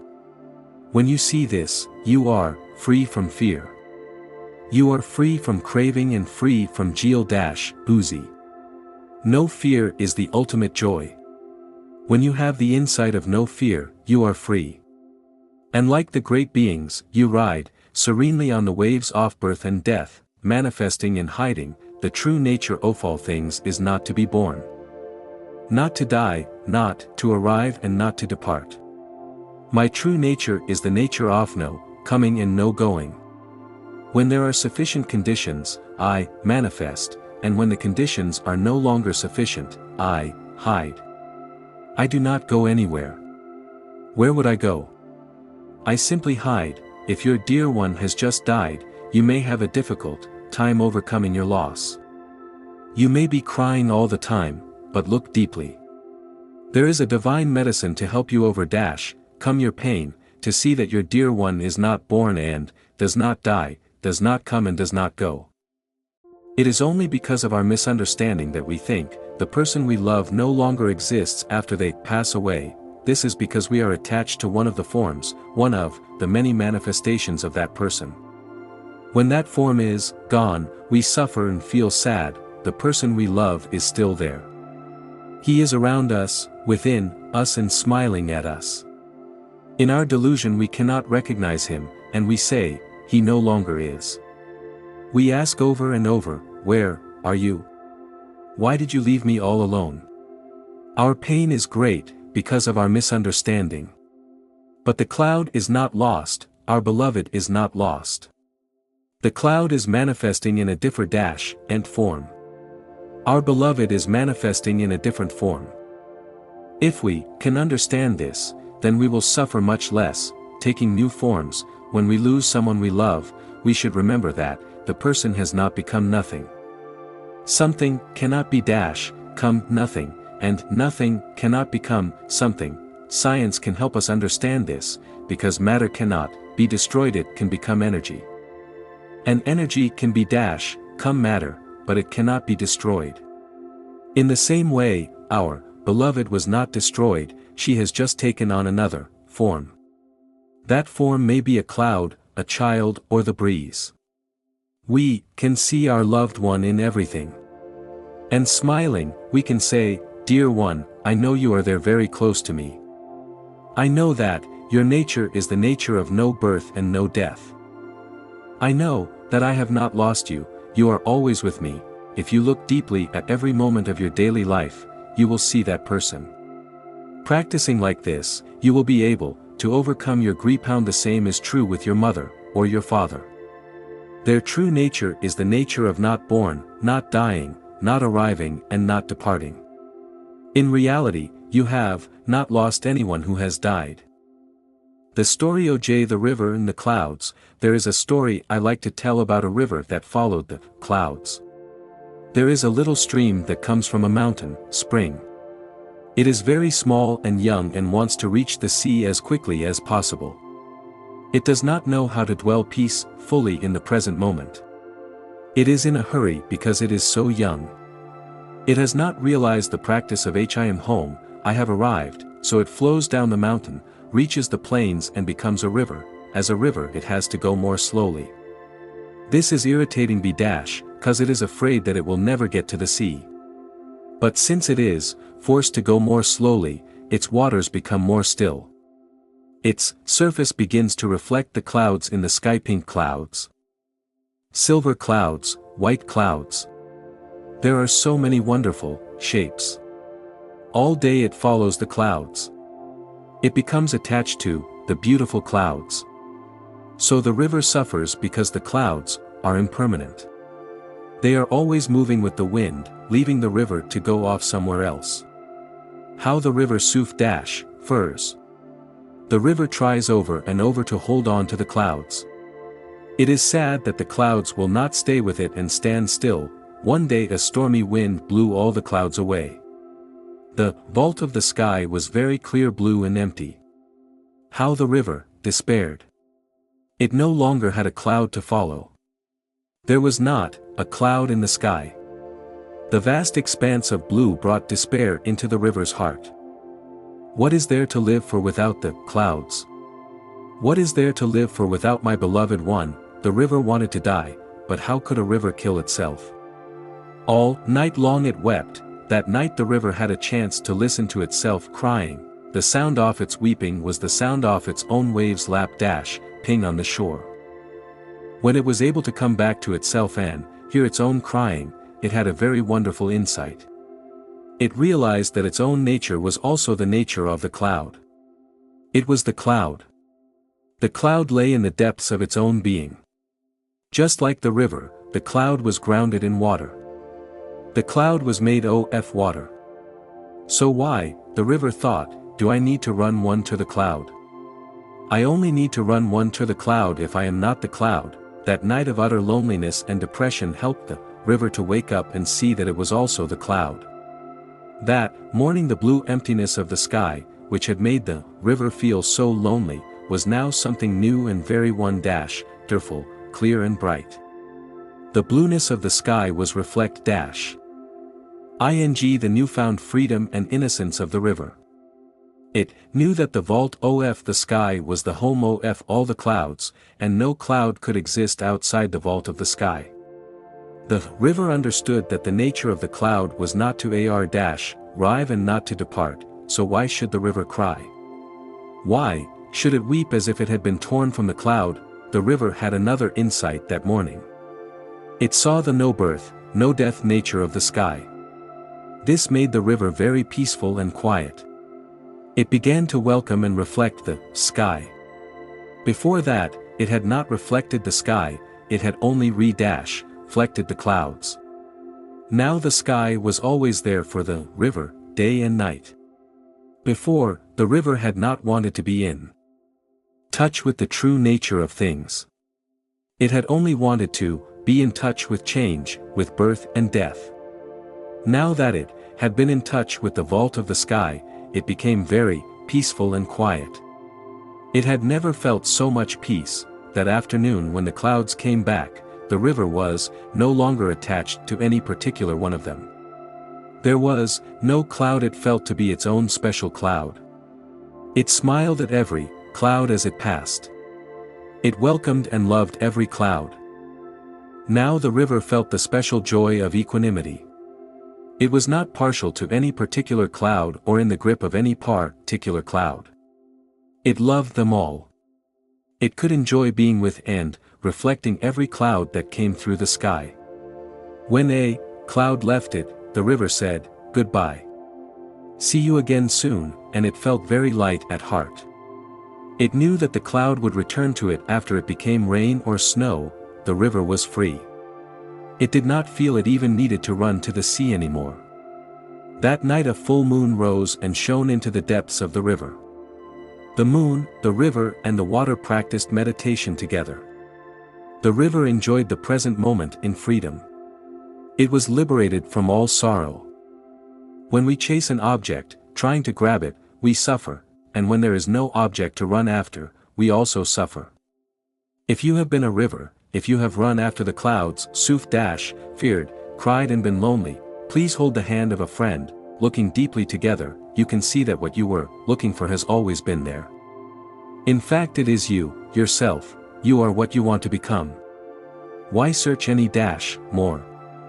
You are a wonderful manifestation. The whole verse has come together to make your existence possible. There is nothing that is not you. The kingdom of God, the pure land, nirvana, happiness and liberation are all you, the same body. Suppose we practice cloning. And every cell in our body is made into a new body. Does that mean that one soul can become many souls? One person can become many people. Are all those new people the same or different? Science has already advanced to the point where it can perform cloning of animals. It is possible that this can be done with human beings also.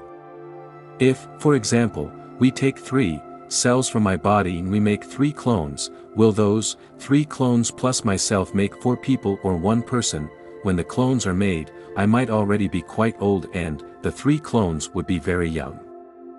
So am I and those 3 people the same or different? If we practice meditation, we can look deeply with the power of mindfulness, the energy of concentration and the energy of insight. Then we are able to see things much more deeply and clearly. The Buddha is someone who practiced like that, and he shared the insight he had with us. We also practice like the Buddha, and with a little effort we will have insight like the Buddha had. First we should look deeply into the idea of the same and different. When we ask the Buddha, are this body and the other 3 clones the same or different? The Buddha will say, they are not the same and they are not different. Impermanence means something is always changing. We think that our body is permanent. In fact, birth and death are taking place in our body all the time. At every moment many cells are dying and many cells are being born. We have the illusion that our bodies are always our bod-ies. You were born a baby. Your mother took a picture of you when you were small, and now you have grown into a man or woman. Do you think you are the same person as that tiny baby, or are you different? We think that at 5 years old it is our bodies and at 50 years old it is our bodies. But it is wrong to think that it is the same body.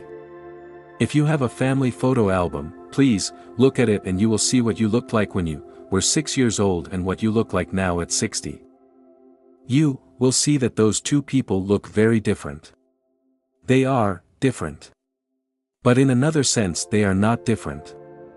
If there were not the 6-year-old, there would not be the 60-year-old. They are not the same and they are not different. Impermanence is the explanation for this puzzle. After one in and out breath we have already become a different person. From the moment we began reading this book until this moment, there have been many changes within our bodies and within our consciousnesses. Many cells have died, many new cells have been born. The same is true of our consciousness. Thoughts come and go, feelings are born and die. Manifestation and the cessation of manifestation are constantly taking place. We do not remain the same in two consecutive moments. The same is true of the river, the flame, the cloud or the sunflower. Conditions. Looking deeply into a box of matches, you can see the flame. The flame has not manifested, but as a meditator you can see the flame. All the conditions are sufficient for the flame to manifest. There is wood, sulfur, a rough surface and my hands.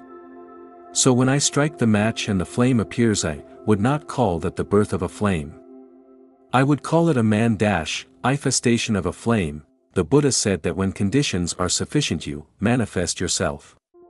When conditions are no longer sufficient, you stop the manifestation in order to manifest mother forms, with other conditions, manifesting from something.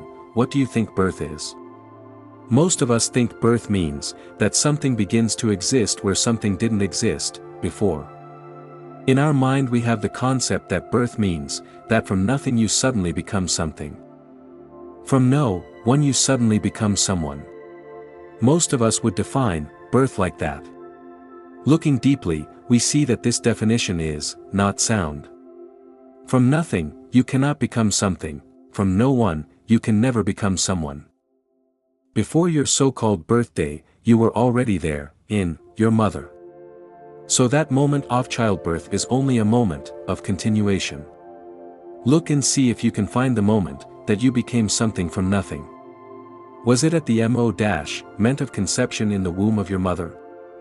That is not correct either, because before that there had been some thing else, maybe half in your father, half in your mother, maybe 1/3 in your father, 1/3 in your mother, 1/3 in the cosmos. There were many somethings that were already there. If something existed already, it does not need to be born. The time when a mother is in labor and then gives birth is not really the moment of birth. It is just a moment of the coming into the world from the womb. In Zen we like to ask the question, what did your face look like before your grandmother was born? Ask yourself this question and you will begin to see your own continua time. You will see that you have always been there. The moment of your conception is a moment of continuation, of manifesting in another form. If you keep looking you will see that instead of birth and death, there is only continuing transformation. Where does the flame come from? I can say to the flame, dear flame, please manifest yourself. As I strike the match, the flame complies. But I would also like to ask her, where have you come from? The flame would say this, dear Thay, I come from nowhere and I go nowhere. When conditions are sufficient, I manifest. That is the truth of the nature of no coming, no going. Let us practice looking deeply into the nature of the flame of a candle. Is it the same flame as the flame of the match that lit it? Or is it a different flame? If we maintain this flame for 1 hour, the flame will bum lower on the candle. It may appear to be the same flame, but that is only our perception. In fact there are multitudes of flames seeding one another in every instant. They give the impress shown that it is always the same flame, but it is not. The fuel is different, the oxygen is different. The room has changed, and so the conditions are different. Therefore the flame is not exactly the same. It does not take much time for the flame to change cause in 1 second the flame is nourished by the wax and oxygen in the first part of the candle. The next moment, the oxygen and the wax are being burned away in new fuel, new wax and oxygen are now burning. It is not the same fuel. So, it is not the same flame. When the candle becomes shorter, you see that it has consumed this much wax and that much oxygen, so you know that the flame is changing all the time. Just like us, the flame does not remain the same in two consecutive moments. Looking at just one flame you see already the nature of being neither the same nor different. Underneath our impress shown of being the same, there is the nature of impermanence. Nothing can remain the same in two consecutive moments. This applies to a human being, a cloud, to everything. If you say that the flame burning on the candle 10 minutes ago is the same as the flame you see now, this is not correct. If you say there are 1,000 different flames succeeding each other, this is not correct either. The true nature of the flame is the nature of neither the same nor different. If we can move through the illusion of same and different, we can change a lot of suffering into joy. The person wanted only the milk of 5 days ago and refused to take the cheese. Do you think that milk and cheese are the same or different? They are they're the same nor different, but it takes several days for the milk to become cheese. With the insight of impermanence, we can see the truth about the universe and all phenomena, the true nature of being neither the same nor different.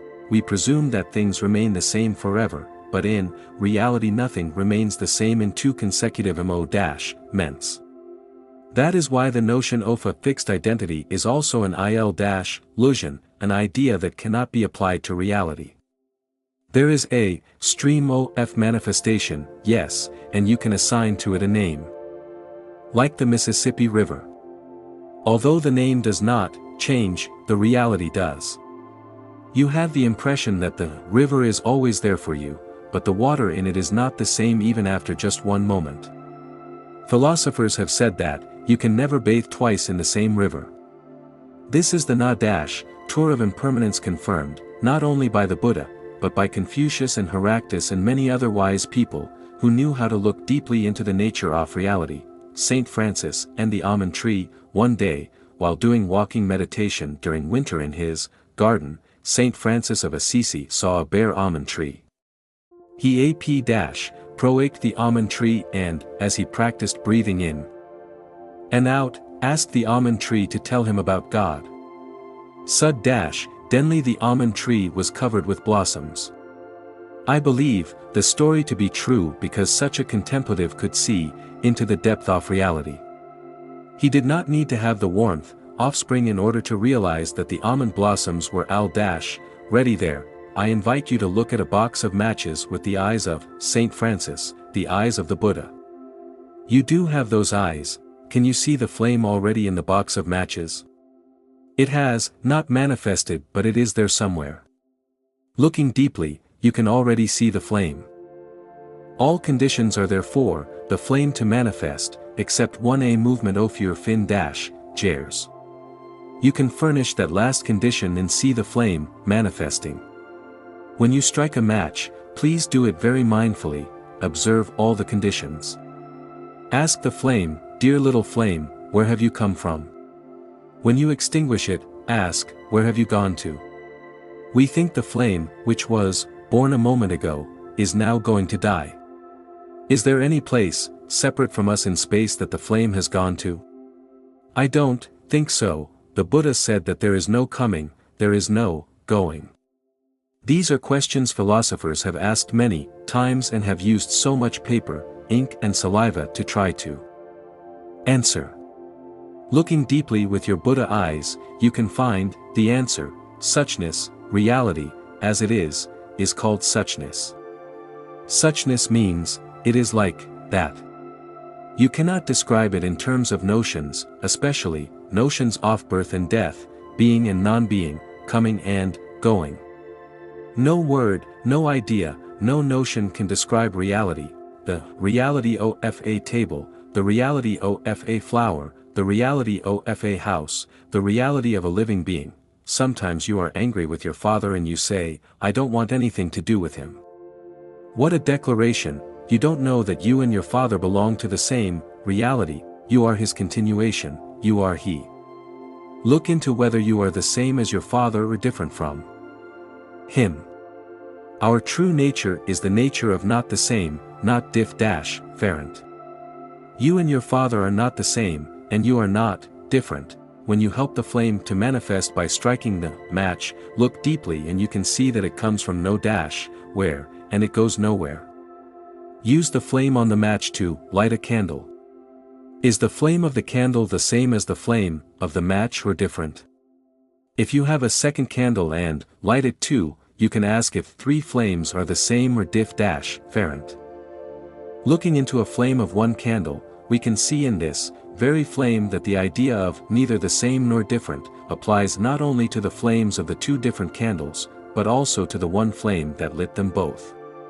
This flame is not the same and is not different because each moment of that flame is unique. The moment that comes next is a moment when the flame manifests itself in a different way. Fuel is only one element, one condition. The flame can manifest itself only when all the elements are there. If there is no oxygen in the air, the flame cannot appear for very long. The flame relies on the wood, on the wick, on oxygen. The flame is already there in the matchbox. It does not need to be born, it only needs to manifest when the conditions are right. We may only be a boy or a girl of 12 years old and do not now have children of our own. But in our person, all the causes and conditions for the manifestation of children and grandchildren are there. It's just a matter of time and conditions. The manifestation of something or someone does not rely on one condition alone, it relies on many conditions. So, the idea that one cause can bring about the effect is not correct. One cause is never enough to help something manifest. While we were contemplating the flame, we did not look deeply enough to see all the conditions. We know that the flame is nourished by the matchstick, by the wood and by fuel. It is true that nothing can survive without fuel, but a sheet of paper, no coming, no going, no after, no before. I hold you close, I release you to be free, I am in you, and you are in me. No coming, no going is the true nature of reality. You have come from nowhere, you will go nowhere. The rose, the cloud, the mountains, the stars, the planet Earth, everything is like that. Their nature is the nature of no coming, no going. To die does not mean that from something you come nothing. To be born does not mean that from no one, you suddenly become someone. There is only manifestation, based on sufficient conditions, and the cessation of THICH NHAT HANH, based on the lack of proper conditions. The sheet of paper on which these words are written has a history. This page in the book that you are holding in your hands took its form in a single moment. That does not mean that it was the moment of its birth. It was already there as the light of the sun, as the trunk of a tree, as the cloud and the earth. The moment when it came from the factory was just its moment of manifestation. So we should ask, dear little sheet of paper, were you there before you were born? The sheet of paper will answer, yes, in the form of a tree, in the form of the sunshine, in the form of a cloud and the rain, in the form of minerals and the earth. The moment of becoming a sheet of paper was a moment of continuation. I have not come from nothing. I have come from the cosmos. I have been a tree, I have been a cloud, I have been sunshine, soil and so on. Looking deeply into the sheet of paper, you can still see the trees, the cloud, and the sunshine. You do not have to go to the past. That is the advantage of being a meditator, you do not have to travel. You just sit there and look deeply, and you can see and recognize everything. The sheet of paper contains all the information about the cosmos, including information concerning the cloud, the sunshine, the trees, the earth. If you return one of these elements to its origin, the sheet of paper will no longer be there. If you return the sunshine to the sun, there would be no forest and no paper. That is why the sunshine is in the paper. When you touch the sheet of paper, you touch the sunshine, you touch the cloud, you touch the rain, you touch the earth, you touch the whole cosmos. One manifestation contains all. If you run your fingers over the paper, you can feel the cloud in it. Without the rain, which comes from the cloud, there would be no paper. When you are running your fingers over the piece of paper, you are running your fingers over the trees in the forest. With our fingers we can touch the sun and all the minerals of the earth in the paper. All these conditions lie in the paper. When we can be in touch with the paper, with our awakened understanding, we are in touch with the whole of existence. When we practice looking deeply into this sheet of paper, we can see the forest. Without the forest there would be no tree, without the trees we cannot make paper. So this sheet of paper has not come from nothing, it has come from something like the trees. But the trees are not enough to make the sheet of paper. The sunshine nourishes the trees, the clouds water the trees, the soil, the minerals and a multitude of other phenomena help the sheet of paper to manifest, and then there has to be a logger who cuts the tree. And the deli worker that made the sandwich for the logger's lunch, and the people who formed the company that pays the log-jares. These things do not exist outside the sheet of paper, they are one with the paper. You may think, how can I identify this sheet of paper with the forest? The forest is outside the paper. If you remove the forest or the cloud from the sheet of paper will fly apart. If there were no clouds, and no rain from the clouds, how could trees grow? How could we make paper paste in order to produce a sheet of paper? The sheet of paper has no birthday, and you have no birthday. You were there before you were born. The next time you celebrate your birthday, you might like to change the song to Happy Continuation Day. If it is true that the birthday is a continuation day, then what you call the day of death is also a continuation day. If your practice is strong, at the moment of dying you will sing a song of happy continuation. Try to make nothing, you can try to make a sheet of paper into nothing. Is it possible? Strike a match and bum it to see whether it becomes nothing, or whether it becomes something else. This is not just a theory, it is something we can prove. Breathe in and out as you strike the match. Witness the transformation of a sheet of paper. As you light the match, be aware that the flame does not need to be born. With the right conditions, it only has to manifest for us to see it. As you bum the paper, see the smoke. The heat is enough to bum your fingers. Where is the paper now? When you bum a sheet of paper, it is no longer in the form of paper. If you follow it with your mindfulness, you will see that the sheet of paper continues in other forms. One of its forms will be smoke. The smoke from the piece of paper rises and will join one or two of the clouds already existing in the sky. It is now participating in a cloud, and we can wave goodbye to it. Goodbye piece of paper, see you again very soon. Tomorrow, next month, there will be rain, and a drop of water can fall on your forehead. That drop of water is your sheet of paper. Another form the paper takes on is ash. You can give the ash back to the soil. When it is returned to the soil, the earth becomes a continuation of the sheet of paper. Maybe, next year you will see the continuation of the paper in a tiny flower or a blade of grass. That is the afterlife of a sheet of paper. During the process of being burned, the piece of paper also became heat. That heat penetrates into our bodies, even if you are not very close to the flame. Now you carry the sheet of paper in you. The heat penetrates deeply into the cosmos. If you are a scientist and have very sophisticated instruments, you can measure the effects of that heat even in distant planets and stars.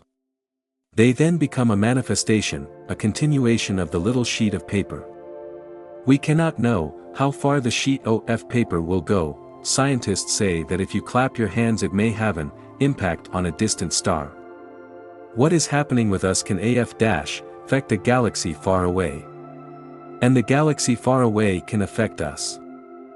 Everything is under the influence of everything else, nothing is lost. To meditate means to be invited on a journey of looking deeply in order to touch our true nature and to recognize that nothing is lost. Because of this we can overcome fear. Non-fear is the greatest gift of meditation. With it we can overcome grief and our sorrow. Only nothing can come from nothing. Something cannot come from nothing and nothing cannot come from some thing. If something is already there, it does not need to be born.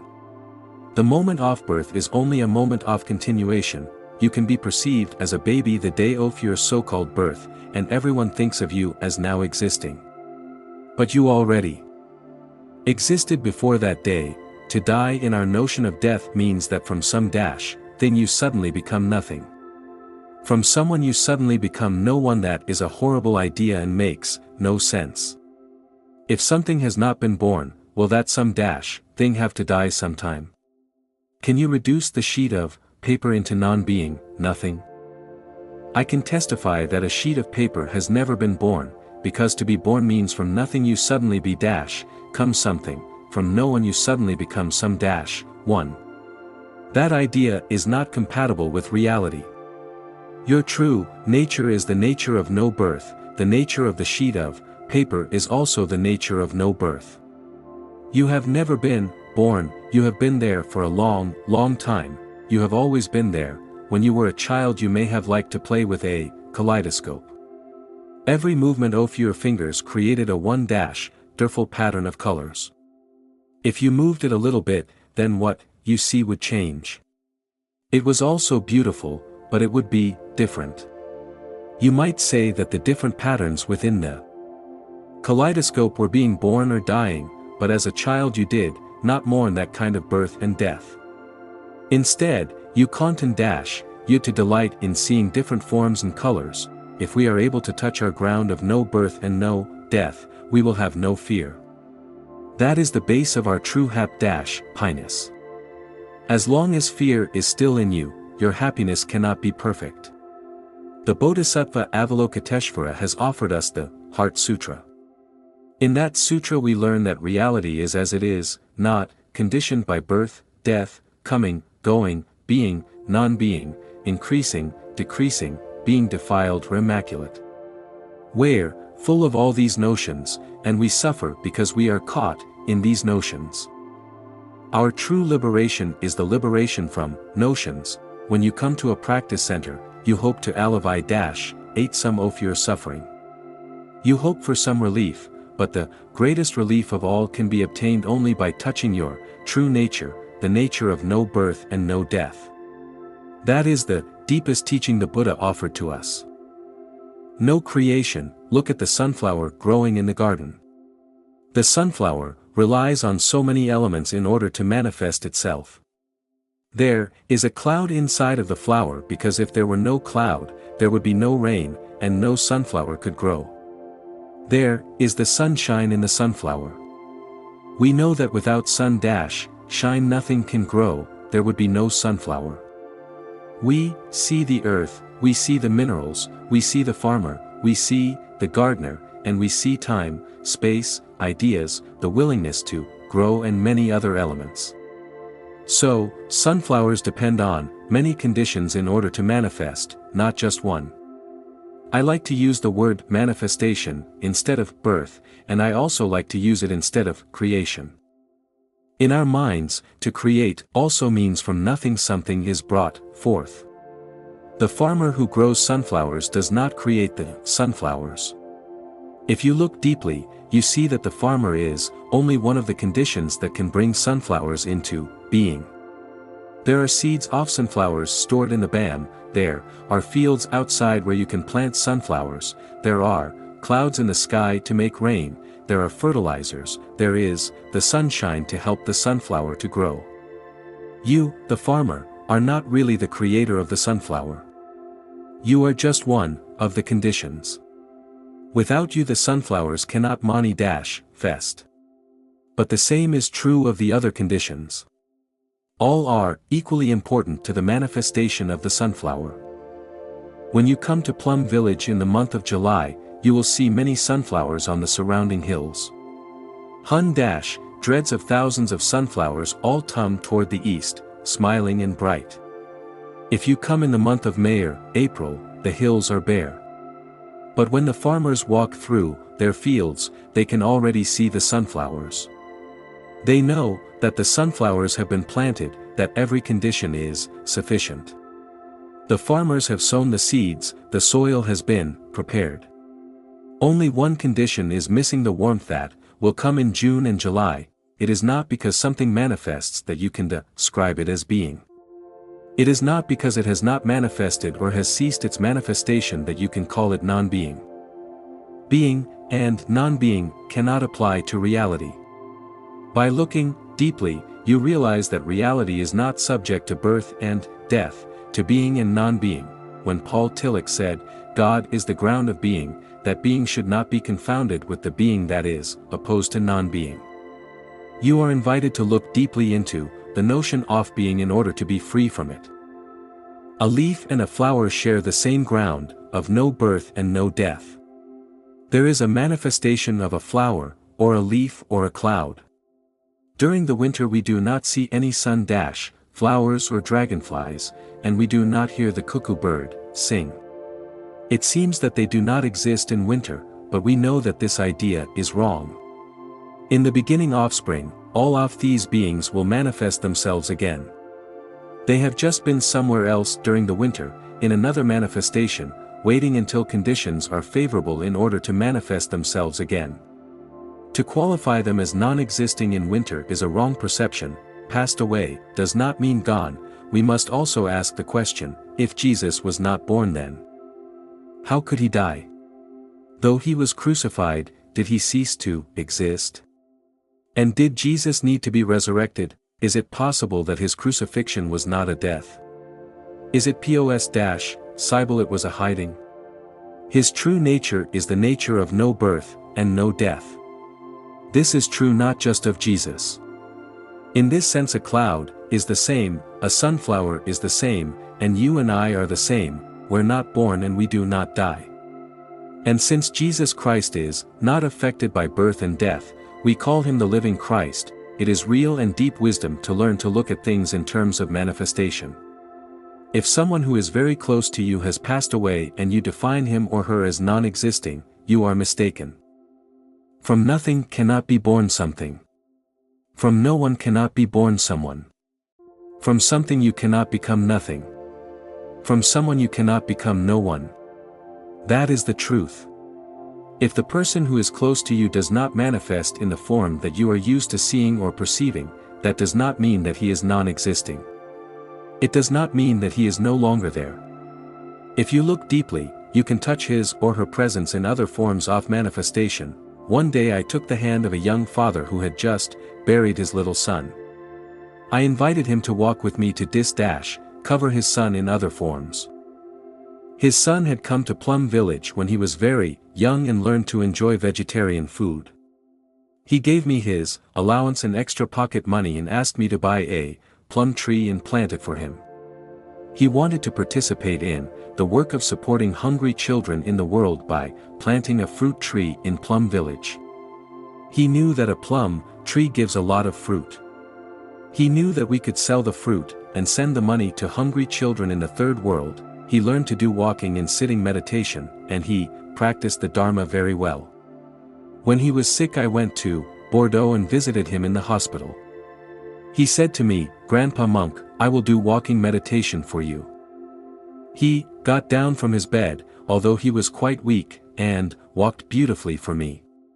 Shortly after my visit, he died. The day of his cremation, I sprinkled the consecrated water, and chanted the Heart Sutra for him. A week later I took the hand of his father during a walking meditation and showed him many other manifestations, his little boy.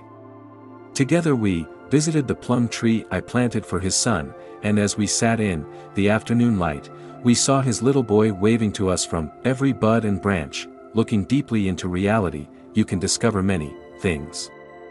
You can surmount so much suffering and counter many wrong perceptions.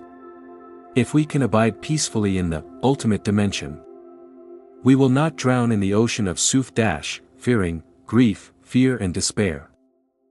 Remanifesting ourselves, in the ultimate dimension, we have never been born and we will never die. In the historical dimension, we live in fullness and we are rarely truly alive. We live like dead people. In Albert Camus' novel The Stranger, the main character, out of despair and rage, shoots and kills someone. He receives the death sentence for his crime. One day, while lying on the bed in his prison cell, he looks up at the square-shaped skylight over him. Suddenly he becomes aware and deeply in touch with the blue sky above. He has never seen the sky in that way before. Camus called this a moment of consciousness, which is a moment of awareness or of mind-fullness. For the condemned man, it was the first time in his life that he really came into touch with the sky and realized what a miracle it was. From that moment on, he wants to maintain that kind of shining awareness. He believes this was the only kind of energy that can keep him alive. He has only 3 days left before his execution. He practices all alone in the prison to maintain that awareness, to keep his mindfulness alive. He vows to live every minute of the 3 days left to him fully and in mindfulness. On his final day, a priest comes to visit him to perform the last rites. The condemned man does not want to waste his time, awareness, in receiving the sacrament. At first he resists, but finally he opens the door for the priest to come in. When the priest departs, the prisoner remarks to himself that the priest lives like a dead person. He has seen no qualities of awareness or mindfulness in the priest. If you live without awareness, it is the same as being dead. You cannot call that kind of existence being alive. Many of us live like dead people because we live without awareness. We carry our dead bodies with us and circulate throughout the world. We're pulled into the past, or we are pulled forward into the future, or we are caught by our X or our despair and anger. We are not truly alive. We are not inhabited by awareness of the miracle of being alive. Albert Camus never studied Buddhism, but in his novel he speaks about a core practice of Buddhism, the moment de science, the moment of deep awareness or awakening, the practice of resurrection or remanifestation. Is possible for all of us. Our practice is always to resurrect ourselves, going back to the mind and the body with the help of mindful breathing and walking. This will produce our true presence in the here and the now. Then we can become alive again. We will be like dead people reborn. We're free from the past, we are free from the future, we are capable of lishing ourselves in the here and now. We're fully present in the here and now, and we are truly alive. That is the basic practice of Buddhism. Whether you eat or drink or breathe, or walk or sit, you can practice resurrection. Always allow yourself to be established in the here and now, fully present and fully alive. That is the real practice of resurrection, the only moment we can be alive. I have arrived, I am home, in the here, in the now, I am solid, I am free, in the ultimate, I dwell. We cannot enjoy life if we spend a lot of time worrying about what happened yesterday and what will happen tomorrow. We worry about tomorrow because we are afraid. If we are afraid all the time, we cannot appreciate that we are alive and can be happy now. In our daily life, we tend to believe that happiness is only possible in the future. We're always looking for better things, the right conditions to make us happy. We run away from what is happening right in front of us. We try to find things that make us feel more solid, more safe and secure, but we are afraid all the time of what the future will bring. we are afraid we'll lose our jobs, our possessions, the people around us whom we love. So we wait for the magical meant sometime in the future when everything will be as we like, as we want it to be. But life is available only in the present moment. The Buddha said, it is possible to live happily in the present meant. It is the only moment we have. When you come back to the here and the now, you will recognize the many conditions of happiness that already exist. The practice of mindfulness is the practice of coming back to the here and the now to be in touch deeply with our selves, with life. We have to train ourselves in order to do this. Even if we are very intelligent and we understand it right away, we still have to train ourselves to live this way. We have to train ourselves to recognize that the conditions for happiness are already here. True home, our true home is in the here and the now. The past is already gone and the future is not yet here. I have arrived, I am home. In the here, in the now.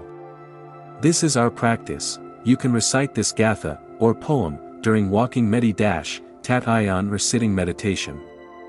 You can practice this poem when you drive to your office. You may not have arrived at your office, but even while driving you have already arrived at your true home, the present moment. And when you arrive at your office, this is also your true home. When you are in your office, you are also in the here and the now. Just practicing the first line of the poem, I have arrived, I am home, can make you very happy. Whether you are ting, whether you are walking, whether you are watering the vegetables in the garden, or whether you are feeding your child, it is always possible to practice, I have arrived, I am home. I am not running anymore, I have run all my life, now I am determined to stop and to really live my life. What are you waiting for? The French have a song called, "Est-ce qu'on attend pour être heureux?" What are you waiting for to be happy? When I practice breathing in and I say, I have arrived, that is an achievement. Now I am fully present, 100% alive. The present moment has become my true home. When I breathe out I say, I am home. If you do not feel you are home, you will continue to run. And you will continue to be afraid. But if you feel you are already home, then you do not need to run anymore. This is the secret of the practice. When we live in the present moment, it is blee to live in true happiness, appreciating earth. For many years I have told this story. Suppose two astronauts go to the moon. When they arrive, they have an dent and find out that they have only enough oxygen for 2 days. There is no hope of someone coming from Earth in time to rescue them. They have only 2 days to live. If you ask them at that moment, what is your deepest wish, they would answer, to be back home walking on the beautiful planet Earth. That would be enough for them, they would not want anything else. They would not want to be the head of a large corporation, a big celebrity or president of the United States. They would not want anything except to be back on Earth, to be walking on Earth, enjoying every step, listening to the sounds of nature and holding the hand of their beloved while contemplating the moon. We should live every day like people who have just been rescued from the moon. We are on Earth now, and we need to enjoy walking on this precious, beautiful planet. The Zen Master Lin Chi said, the miracle is not to walk on water, but to walk on the earth. I cherish that teaching. I enjoy just walking, even in busy places like airports and railway tie-ins. In walking like that, with each step caressing our Mother Earth, we can inspire other people to do the same. We can enjoy every minute of our lives. 6. The address of happiness. If you want to know where God, the Buddhas, and all the great beings live, I can tell you. Here is their address, in the here and now. It has everything you need, including the zip code. If you can breathe in and out and walk in the spirit of, I have arrived, I am home, in the here, in the now, then you will notice that you are becoming more solid and more free, immediately. You have established yourself in the present moment, at your true address. Nothing can push you to run anymore. or make you so afraid. You are free from worrying about the past. You are not stuck, thinking about what has not happened yet and what you cannot control. You are free from guilt concerning the past, and you are free from your worries about the future. Only a free person can be a happy person. The amount of happiness that you have depends on the amount of free Dom that you have in your heart. Freedom here is not politi cal freedom. Freedom here is freedom from regret, freedom from fear, from anxiety and sorrow. I have arrived, I am home, in the here, in the now. I am solid, I am free. This is what you feel, what you become, when you arrive in the here and now. You're not just telling yourself this, you will see it, you will feel it. And, when you do, you will be at peace. You will experience near Vana, or the kingdom of God, or whatever you may like to call it. Even if you are not caught by a lot of worries, if you are not solid and free, how can you be happy? To cultivate solidity and freedom in the present moment is the greatest gift we can give ourselves, dwelling in the ultimate I dwell. The ultimate is the foundation of our being, the ground of being. The ultimate, or God, or the divine, is not separate from us. We're in it all the time. It is not somewhere up there beyond the sky. But we have to live in our true home in order to dwell in the ultimate. In order to live in the ultimate, it is like the wave and water. If we look into a wave, we see that a wave can have a beginning and an end. A wave can be high or low. A wave can be like other waves, or it can be different. But the wave is always made of water. Water is the foundation of the wave. A wave is a wave, but it is also water. The wave may have a beginning and an end, it may be big or small, but with water there is no beginning, no end, no up, no down, no this, no that. When the wave realizes and under stands this, it is free from the fear of beginning and end. Up and down, big and small, this and that. In the historical dimension, we have time and space, and pairs of opposites, right and wrong, young and old, coming and going, pure and impure. We look forward to beginning, and we are afraid of ending. But the ultimate dimension does not have any of these things. There is no beginning or end, no before or after. The ultimate is the ground that makes the historical dimension possible. It is the original, continuing, source of being. It is nirvana. It is the kingdom of God. Our foundation is nirvana, the ultimate reality. You can call it God or the kingdom of God. This is the water in which we live. You are a wave, but at the same time you are also water. You have a historical dimension and you also have an ultimate dimension. If we understand that our true nature is of no birth, no death, no coming, no going, then our fear will depart and our pain and suffering will vanish. A wave does not have to die in order to become water, she is water right here and now. We also do not have to die in order to enter the kingdom of God. The kingdom of God is our very foundation here and now. Our deepest practice is to see and touch the ultimate dimension in ourselves every day, the reality of no birth and no death. Only this practice can remove our fear and suffering entirely. Rather than say ing, in the ultimate I dwell, you may like to say, in the kingdom of God I dwell, or in the Buddha land I dwell, releasing sorrow. Suppose someone was able to transport you by jet to the king Dhamma of God or the pure land of the Buddha. When you arrived, how would you walk? In such a beautiful place, would you walk under pressure, running and anxious like we do so much of the time? Or would you enjoy every moment of being in paradise? In the kingdom of God, or the pure land, people are free and they enjoy every moment. So they do not walk like we do. The pure land is not somewhere else, it is right here, in the present. It is in every cell of our bodies. When we run away from the present, we destroy the kingdom of God. But, if we know how to free ourselves from our habit energy of running, then we will have peace and freedom and we will all walk like a Buddha in paradise. Our foundation is nirvana, the ultimate reality. You can call it God or the kingdom of God. This is the water in which we live. You are a wave, but at the same time you are also water. You have a historical dimension and you also have an ultimate dimension.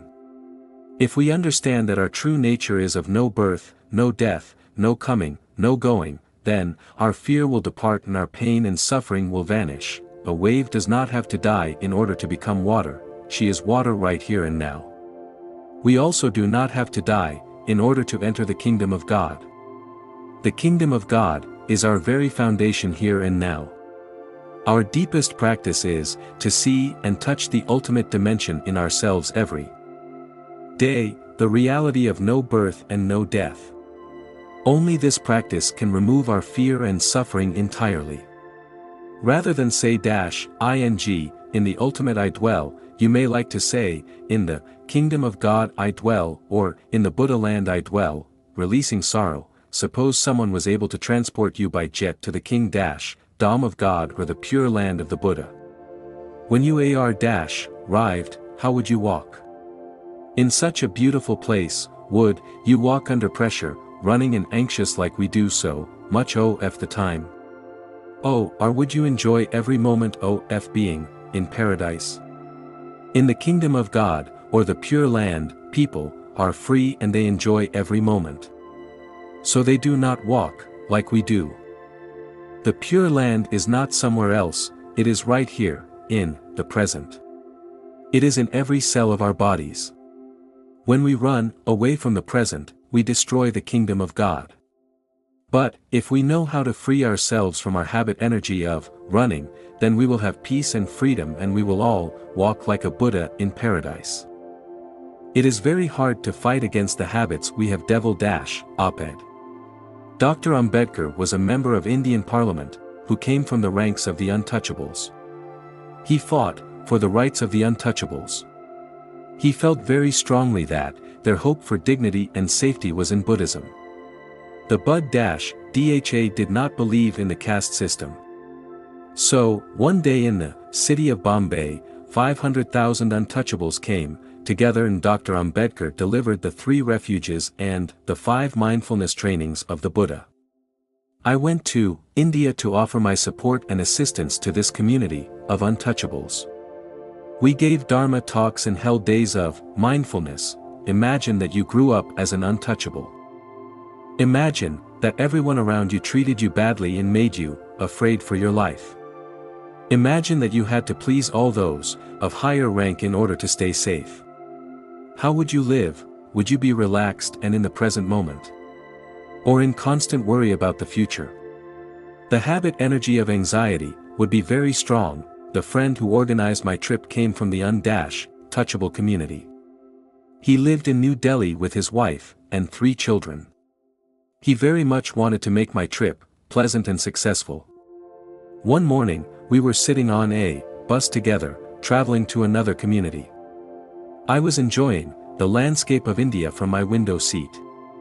When I turned to look at my friend, I noticed that he was very tense. I said, "My dear friend, I know that you very much want to make my trip pleasant and happy, but you know, I am very happy right now. Please, don't worry. Sit back and relax." He said, "Yes." He relaxed a bit, so I turned to the window again and I practiced breathing in and out. I enjoyed the palm trees in the morning sun. I thought about the palm leaves on which the scriptures of the Buddha have been written since ancient times. The leaves are long and slender. A sharp point was used to inscribe the teaching of the Buddha on the leaves. They can be preserved for 1,000 years or more. I remembered that some 1,500-year-old Buddhist texts had been covered in Nepal written on these leaves. Then my mind turned to my friend. This took perhaps 2 minutes. I turned to him and saw that he was becoming stiff and tense again. It was difficult for him to relax for even a few minutes. As an untouchable, he had struggled all of his life. Now, even though he had a nice apartment in New Delhi and a good job, the habit energy in him to struggle all the time was still very strong. Throughout many generations, the untouchables have been struggling hard day and night to survive. That kind of habit energy had been transmitted to him from many generations. It would be difficult for anyone to transform it quickly. He needed some time and some training. With the support of friends in the practice, in a few months or a few years he could transform his energy of struggling in being tense. It is possible for anyone to do. You can allow yourself to relax and be free. If you want to transform your habit energy of running and struggling, you have to recognize it every time it shows its head. Breathing in and out and smiling, you say, "Oh, my dear little habit energy, I know you are there." At that meant you are free. You can remind yourself. You can teach yourself. You cannot have a spiritual friend 24 hours a day with you to remind you. I reminded my friend one time, and it worked only for 2 minutes. He has to do it himself. Everyone has to do it for themselves. You must become your own spiritual friend and live in an environment that helps you. The habit energy of running is strong in us. It may have been transmitted to us by many generations. But you don't need to pass that habit energy along. You should be able to tell your children that you have walked in the kingdom of God. You may like to tell them, as I have told my friends, that there is not one day when I do not walk in the kingdom of God. If you can do this, your life will become an tie-in to many people. Perhaps you and your children will walk in the pure land all the time, releasing our baggage. If we want to walk in the pure land all the time, it helps us to let go of the things that keep us from being in the present. It helps us to learn to let go of what makes us worry. To get to zero. When we think of zero, we think of it as nothingness. We see it as something negative. But zero can be very positive. If you have a debt to pay, that is negative. When you pay it back, your balance returns to zero. That is wonderful because then you are free. At the time of the Buddha, there was a monk whose name was Buddha. Before becoming a monk he had been governor of a province in the kingdom of Sakka where the Buddha was born. After his enlightenment the Buddha had come back to the kingdom of his birth and visited his family. When many young people saw the great happiness and liberty of the Buddha, they wanted to follow him. They wanted to be free. Among them was Buddha. During the first 3 months of his monastic life he practiced so diligently that he could see many things deeply. One night while practicing meditation in the forest, he opened his mouth and said, "Oh my happiness, oh my happiness." The habit energy of running is strong in us. It may have been transmitted to us by many generations. But you don't need to pass that habit energy along. You should be able to tell your children that you have walked in the kingdom of God. You may like to tell them, as I have told my friends, that there is not one day when I do not walk in the kingdom of God. If you can do this, your life will become an tie-in to many people. Perhaps you and your children will walk in the pure land all the time, releasing our baggage. If we want to walk in the pure land all the time, it helps us to let go of the things that keep us from being in the present. It helps us to learn to let go of what makes us worry. To get to zero. When we think of zero, we think of it as nothingness. We see it as something negative. But zero can be very positive. If you have a debt to pay, that is negative. When you pay it back, your balance returns to zero. That is wonderful because then you are free. At the time of the Buddha, there was a monk whose name was Buddha. Before becoming a monk he had been governor of a province in the kingdom of Sakka where the Buddha was born. After his enlightenment the Buddha had come back to the kingdom of his birth and visited his family. When many young people saw the great happiness and liberty of the Buddha, they wanted to follow him. They wanted to be free. Among them was Buddha. During the first 3 months of his monastic life he practiced so diligently that he could see many things deeply. One night while practicing meditation in the forest, he opened his mouth and said, "Oh my happiness, oh my happiness. Please take a pen and a sheet of paper. Go to the foot of a tree or to your writing desk, and make a list of all the things that can make you happy right now, the clouds in the sky, the flowers in the garden, the children playing, the fact that you have met the practice of mindfulness, your beloved one sit dash, ting in the next room, your 2 eyes in good condition." The list is endless. You have enough already to be happy now, you have enough to be free from coming and going, up and down, birth and death. Nourish yourself every day with the wonderful things that life has to offer you. Nourish yourself in the present moment. Walk in the kingdom of God. What are we running after? If we are not fully present and not alive, either for our loved ones or ourselves, where are we? We're running, even during our sleep. We run because our fear of losing everything is chasing us. The practice of resurrection can help us. When you come back to mindfulness and awareness, when the energy of mindfulness is present in you, the energy of the Holy Spirit is present in you. The Holy Spirit makes life possible. To be inhabited by the Holy Spirit is our THICH. To live every moment in the presence of the Holy Spirit is not something abstract. It can be done when you drink your juice or your tea. Drink in such a way that the Holy Spirit is present in you. When you eat some muesli, some rice or some tofu, eat it in such a way that the Holy Spirit is present in you. When you walk you should allow the Holy Spirit to be walking in you. Please do not practice only for the sake of form. Every walking meditation session is a new walking meditation ses-shaun. Walk in such a way that you will be nourished with every step you make. Every meal should be a new meal where you can nourish yourself with the energy of the Holy Spirit, the energy of mindfulness. Every sitting session should be a new sitting session. Sit in such a way that allows your new being to manifest. Let us practice with friends. The Sangha is intelligent enough, is smart enough not to fall into the trap of doing the practice as a routine and not as something creative. Many office are intelligent and creative. We should use our intelligence and our creativity in order to keep the practice alive and constantly nude. It is perfectly possible to practice this kind of Buddhist meditation as a Christian, as a Muslim, as a Hindu or as a Jew. It doesn't matter what religion you practice, or even if you practice no religion at all, to practice does not mean to imitate the form. To practice means to use our intelligence and our skills to make nourishment and transformation possible in ourself, gendering nourishment and transformation in the people around us. New beginnings. When you eat your bread or your croissant in the morning, eat in such a way that the bread becomes life.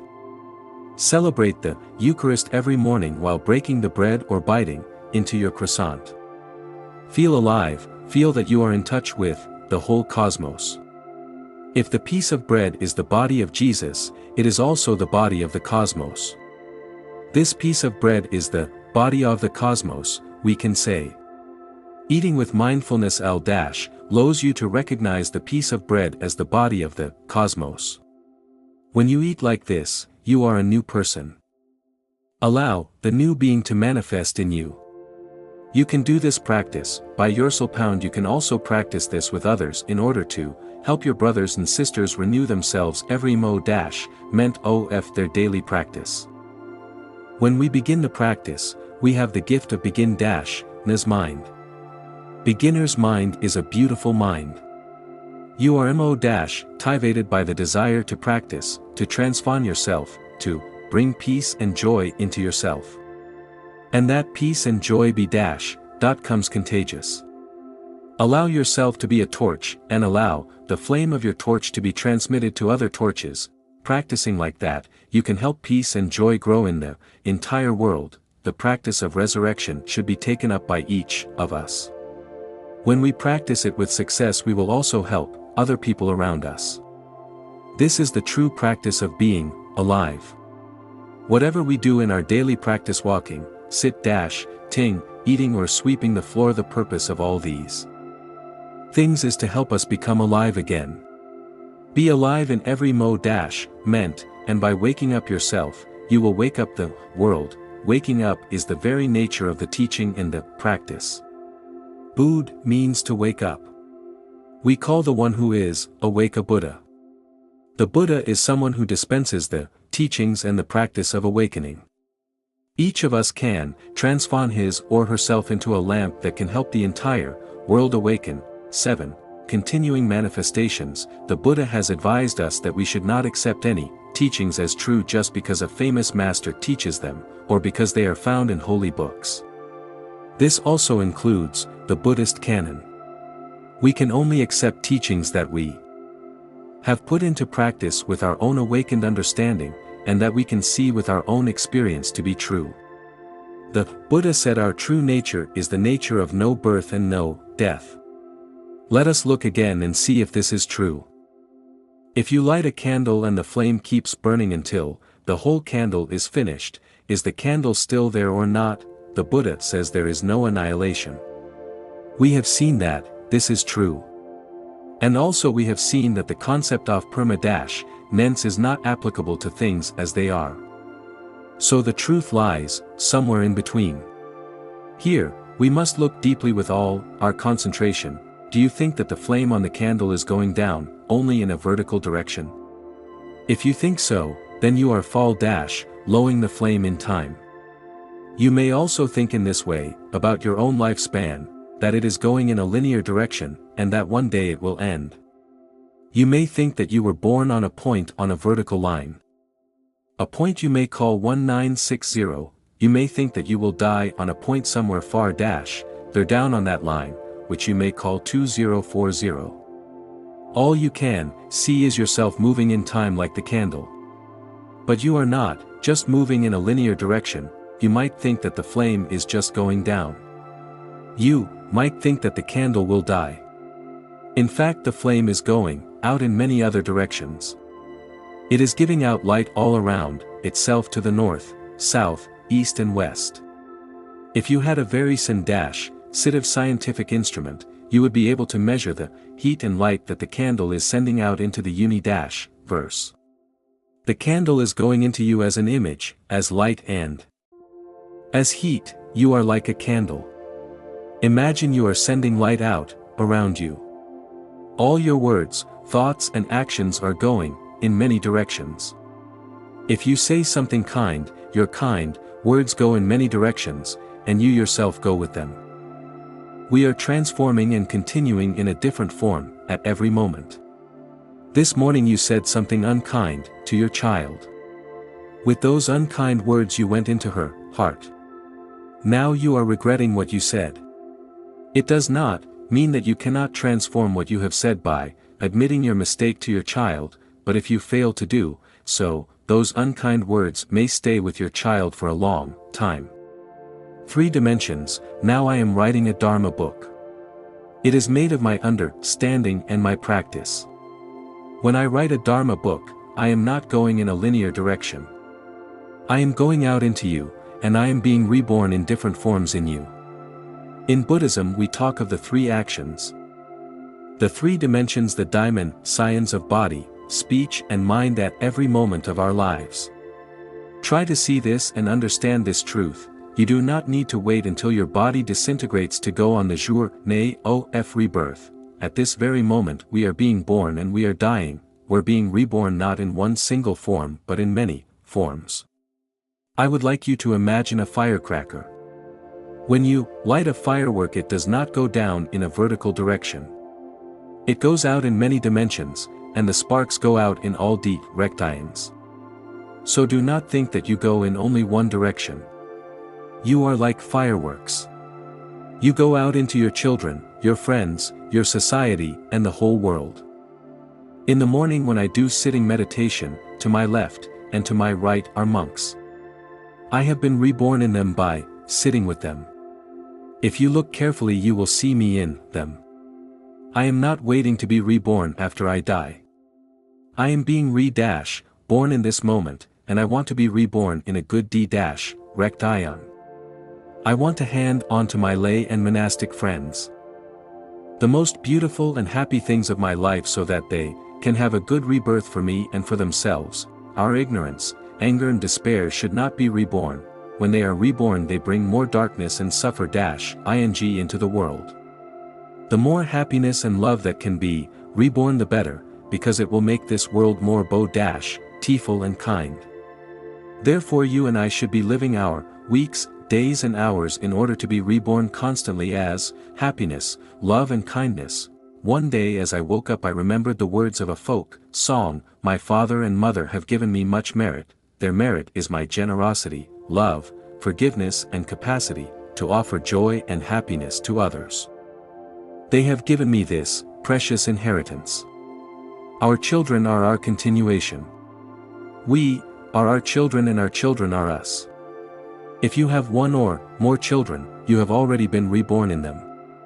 You can see your continuation body in your son or your daughter, but you have many more continuation bodies as well. They are in everyone you have touched. And you cannot know how many people your words, actions and thoughts have touched, giving our heat and light. When the flame of the candle has given its light and its heat all around it, that light and heat are the continuation of the candle. That light and heat go out in a horizontal plane. In order to give the light and heat in a horizontal plane, it must also burn in a vertical direction. Without the horizon tau dimension, there cannot be a vertical dimension. And without the vertical dimension, there can be no horizontal dimension. Ask yourself, where shall I go after this? Our actions and our words, which are being produced at this moment, take us in a linear direction. But they also take us in a lateral direction as they flow into and influence the world around us. They can make the world more beautiful and bright. That beauty and brightness can go into the future. We should not look for our real selves in just one vertical direction. When I make a pot of oolong tea, I put tea leaves into the pot and pour boiling water on them. 5 minutes later, there is tea to drink. When I drink it, oolong tea is going into me. If I put in more hot water, making a second pot of tea, the tea from those leaves continues to go into me. After I have poured out all the tea, what will be left in the pot is just the spent tea leaves. The leaves that remain are only a very small part of the tea. The tea that goes into me is a much bigger part of the tea. It is the richest part, where our essence has gone into our Chil Dren, our friends, and the entire universe. We have to find ourselves in those directions and not in the spent tea leaves. I invite you to see yourself reborn in forms that you say are not yours. You have to see your body in what is not your body. This is called your body outside of your body. You do not have to wait until the flame has gone out to be reborn. I am reborn many times every day. Every moment is a moment of rebirth. My practice is to be reborn in such a way that my new forms of manifestation will bring light, freedom and happiness into the world. My practice is not to allow wrong actions to be reborn.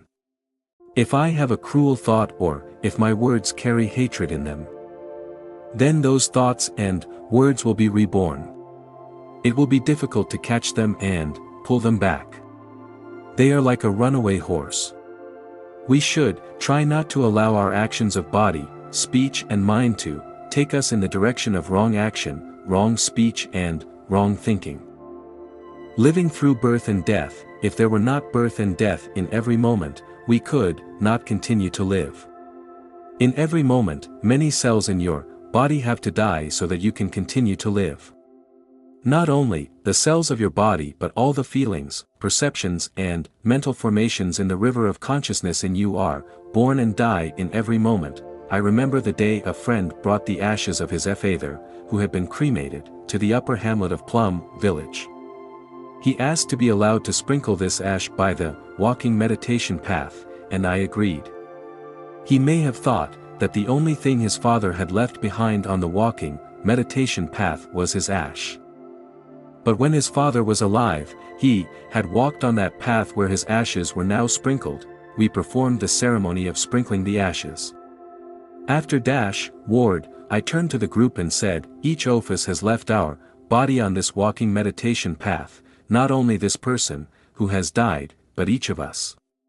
Every time we practice walking, on this path we leave behind cells from our body. Whenever you scratch yourself, thousands of dead skin cells fall to the ground. When you walk on the meditation path, you not only leave behind the skin cells of your body, you also leave behind your feelings, perceptions and mental formations. Whether you spend an hour or a week in Plum Village, after you have gone, you leave behind many traces of yourself. The cells that you leave behind on the path become grass and wild flowers. Your continuation body is still there, in Plum Village. It is in your children and grandchildren also. It is in every part of the world. When the flame of the candle reaches the end of the wick and goes out, it is still there. You cannot find it by looking only in a linear direction. You have to find it also in the horizontal direction. In the Tibetan tradition, whenever a High Lama dies, fellow monks wait a few years and then go and look for the continuation body of that person. The continuation is called a tulku in Tibetan. The High Lama may have left a poem toward the end, of this life, which is thought to contain clues about where his continuation body might be found. Using this poem, his disciples go looking for a young child who would be a suitable candidate. They go to the house of that child, bringing with them some instruments such as a bell, rosary or teacup that their teacher had used. They mix them in with similar items that he had not used. The young child has to pick out from this assortment the instruments of the High Lama who has passed away. If he does this, then, after passing other examinations, he is proclaimed as the continuation of the deceased teacher. The monastic disciples of the former High Lama ask the parents to give permission to take the child to the monastery so that he can continue to be their teacher for the next generation. There is something very appealing about this tradition. The disciples have so much love and respect for their teacher, that they want to keep their teacher with them after he has passed away. I have often said to my friends in Plum Village, that they should not wait for me to pass away in order to look for my continuation body. They have to look for me, now because I have already been reborn in many young children. If you were standing with me now, would you see my spiritual children beside me? They are all my continuation. I have hundreds of thousands of continuations in young PEO-PLE who continue the practice of mindfulness. If you look, with Dharma eyes, you will see me reborn in many forms. Although my books and my Dharma talks are not load to be published in Vietnam, I am there. My teachings are still circulated widely, although they are not legally load. The security police confiscate my books and secretly read them. Others print and publish them underground. So I continue in Vietnam. There are young monks and nuns in Vietnam who are practicing the Dharma doors that I teach. If you go to Vietnam, you will see me there. The body that you see here is just one manifestation of myself. My presence in Vietnam influences the spiritual life, the culture and the young people of Vietnam. Someone who says I am not in Vietnam does not have Dharma eyes. I have taught in prisons. And my books have been tribute in correctional facilities throughout the United States. Many prisoners have read and enjoyed them. One time I was able to visit a maximum security prison in Land. It was so strict that not even an ant could find its way in without being stopped. I taught the prisoners on the subject of being free wherever you are. This teaching has been transcribed and published as a book. Many copies have been given to prisons so that prisoners can practice and smile, and can suffer less. They manage to find real joy even in prison life, so I know that I am now in prison. Those prison heirs who have practiced help other prisoners. All the prisoners who come into touch with my teachings are my continuation, body. When you look for me, do not look at this body, look outside this body. Fireworks, if you learn to see yourself every day going out in a lateral D-rect ion and being reborn at every moment, you will be able to find yourself in the future by looking in that lateral diamond-shaun. You are just like a firework going off in every moment, the firework diffuses its beauty around itself. With your thoughts, words and actions you can diffuse your beauty, that beauty and goodness goes into your friends, into your children and grandchildren and into the world. It is not lost, and you go into the future in that way. If you look for yourself like that, you will be able to see your continuation in the future. You will not be caught in the idea that you will be annihilated. You will not be caught in the notion that you will not exist anymore when you die. The truth is that you are not permanent, but neither are you annihilated. Can you see yourself being reborn every moment of the past? All your ancestors continue in you, and when you transform the habit energies that they have transmitted to you, you are being reborn in the past. For instance, maybe your ancestors had the habit of always running, needing to be working or doing something to survive. They did not have the time to stop, breathe and be in touch with the wonderful things that life has to offer. You, too, used to be like that, but you have now met the practice. Now you can stop. You can breathe and be in touch with the wonderful things of life, for your ancestors. Maybe your genetic or spiritual ancestors had beautiful traits that your parents or the spiritual teachers you met during your life have failed to manifest fully. Now, you can rediscover those things in yourself, and you can revive what seemed to have been lost. That is also being reborn, in the past. There was an American Vietnam veteran I knew. The guerrillas had killed his comrades, and he was determined to take revenge on the people of the village where his comrades had died. He made sandwiches of bread with explosives in the filling and left them at the entrance of the village. Some children came and found the sandwiches and began to eat them. Soon they were writhing and howling in pain. Their parents ran to the scene, but it was too late.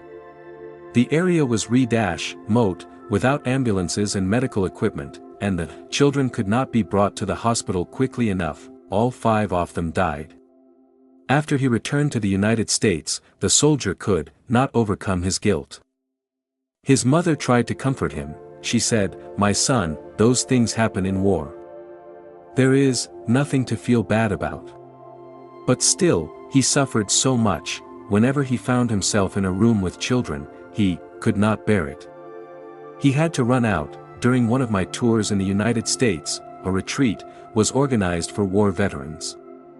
I taught them how to walk and breathe in order to transform their fear, guilt and suffer-ing. I said to this veteran, "You have killed 5 children, that is true. But you can save the lives of hundreds of children. Do you know that every day, tens of thousands of children die for want of food and medicine? You can bring food and medicine to some of them." He practiced as I advised, and that person who, 20 years ago, had killed 5 children, was immediately reborn in the past as someone who saved the lives of 20 children. Learn to look deeply like this, and your regrets and your lack of confidence will be transformed. You will have new energy, which will not only sparkle in the past but will also shine in the present and the future. 8. Fear, acceptance, and forgiveness, the practice of touching the earth. Many of us spend a lot of time asking the question, why do I have to die? The more important question to ask our selves is, what happens before I die? You must go to your beloved one and ask, "Darling, who are you? Are you the same person as the one I married 30 years ago, or are you different? Why have you come here? Where will you go? Why shall I have to weep one day when you die?" These are very important questions that cannot be answered by our intellect alone. We need something deeper and more complete. The practice of touching the earth can help us touch our true nature of no birth and no death. If we practice touching the earth as the Buddha practiced, it can help us to achieve real insight it is written in the sutras that the day before Prince Siddhartha became the Buddha, the enlightened one, he had a little doubt about his ability to become fully awake. He had been quite confident, but then something made him question it. So he practiced touching the earth. He used his hand to touch the earth in order to transform that doubt. The next day, Prince Siddhartha became Buddha. In Buddhist temples throughout Asia, you will see statues of the Buddha touching the earth with his hand. Touching the earth is a very deep practice that can help us transform our fears, doubts, prejudice, and anger. Touching both dimensions, the historical dimension and the ultimate dimension ity are related to each other. If you can deeply touch one, you can touch the other. Jesus Christ can be referred to as both the Son of Man and the Son of God. As Son of Man, he belongs to the historical dimension. As Son of God, he belongs to the ultimate dimension. There is the historical Buddha, but there is also the Buddha who is not limited by space and time. We're all like that. We have a historical dimension, which we live every day, but we also have an ultimate dimension, which we try to live using our spiritual practice. If we can live in the ultimate dimension at the same time as we function in the historical, we will have no more fear. When there is no more fear, there is true happiness. A wave has a right to live her life as a wave, but she must also learn to live her life as water, because she is not only a wave. She is also water. And water lives without the fear carried by the wave. Touching the earth is an easy and effective way to touch our ultimate dimension. If you do this practice, one day you will touch your true nature of no birth and no death. At that time, you will be liberated from fear. You can become one who rides majestically on the waves of birth and death, because you are no longer agitated by fear or anger. Touching the earth, the historical dimension, imagine the dimension of time as a vertical line. Place your self standing in the present on that line with the past above you and the future below you. Establish yourself in time. See all your ancestors that have come before you. The youngest generation of your ancestors is your parents. All of them are above you on this line of time. Then below you, see all your descendants, your children, your grandchildren, and all their future generations. If you have no children, your descendants are the people you have touched in your life, and all the ple they in turn influence. In you are both your blood ancestors and your spiritual ancestors. You touch the presence of your father and mother, in each cell of your body. They are truly present in you, along with your grandparents and great-grandparents. Doing this, you realize you are their continuation. You may have thought that your ancestors no longer existed, but even scientists will say that they are present in you, in your genetic heritage, which is in every cell of your body. The same is true for your descendants. You will be present in every cell of their bodies. And you are present in the consciousness of everyone you have touched. This is real, not imagined. This is the first touching of the earth. Pits and trees. Look into a plum tree. In each plum on the tree there is a pit. That pit contains the plum tree and all previous generations of plum tree. The plum pit contains an eternity of plum trees. Inside the pit is an intelligence and wisdom that knows how to become a plum tree, how to produce branches, leaves, flowers, and plums. It cannot do this on its own.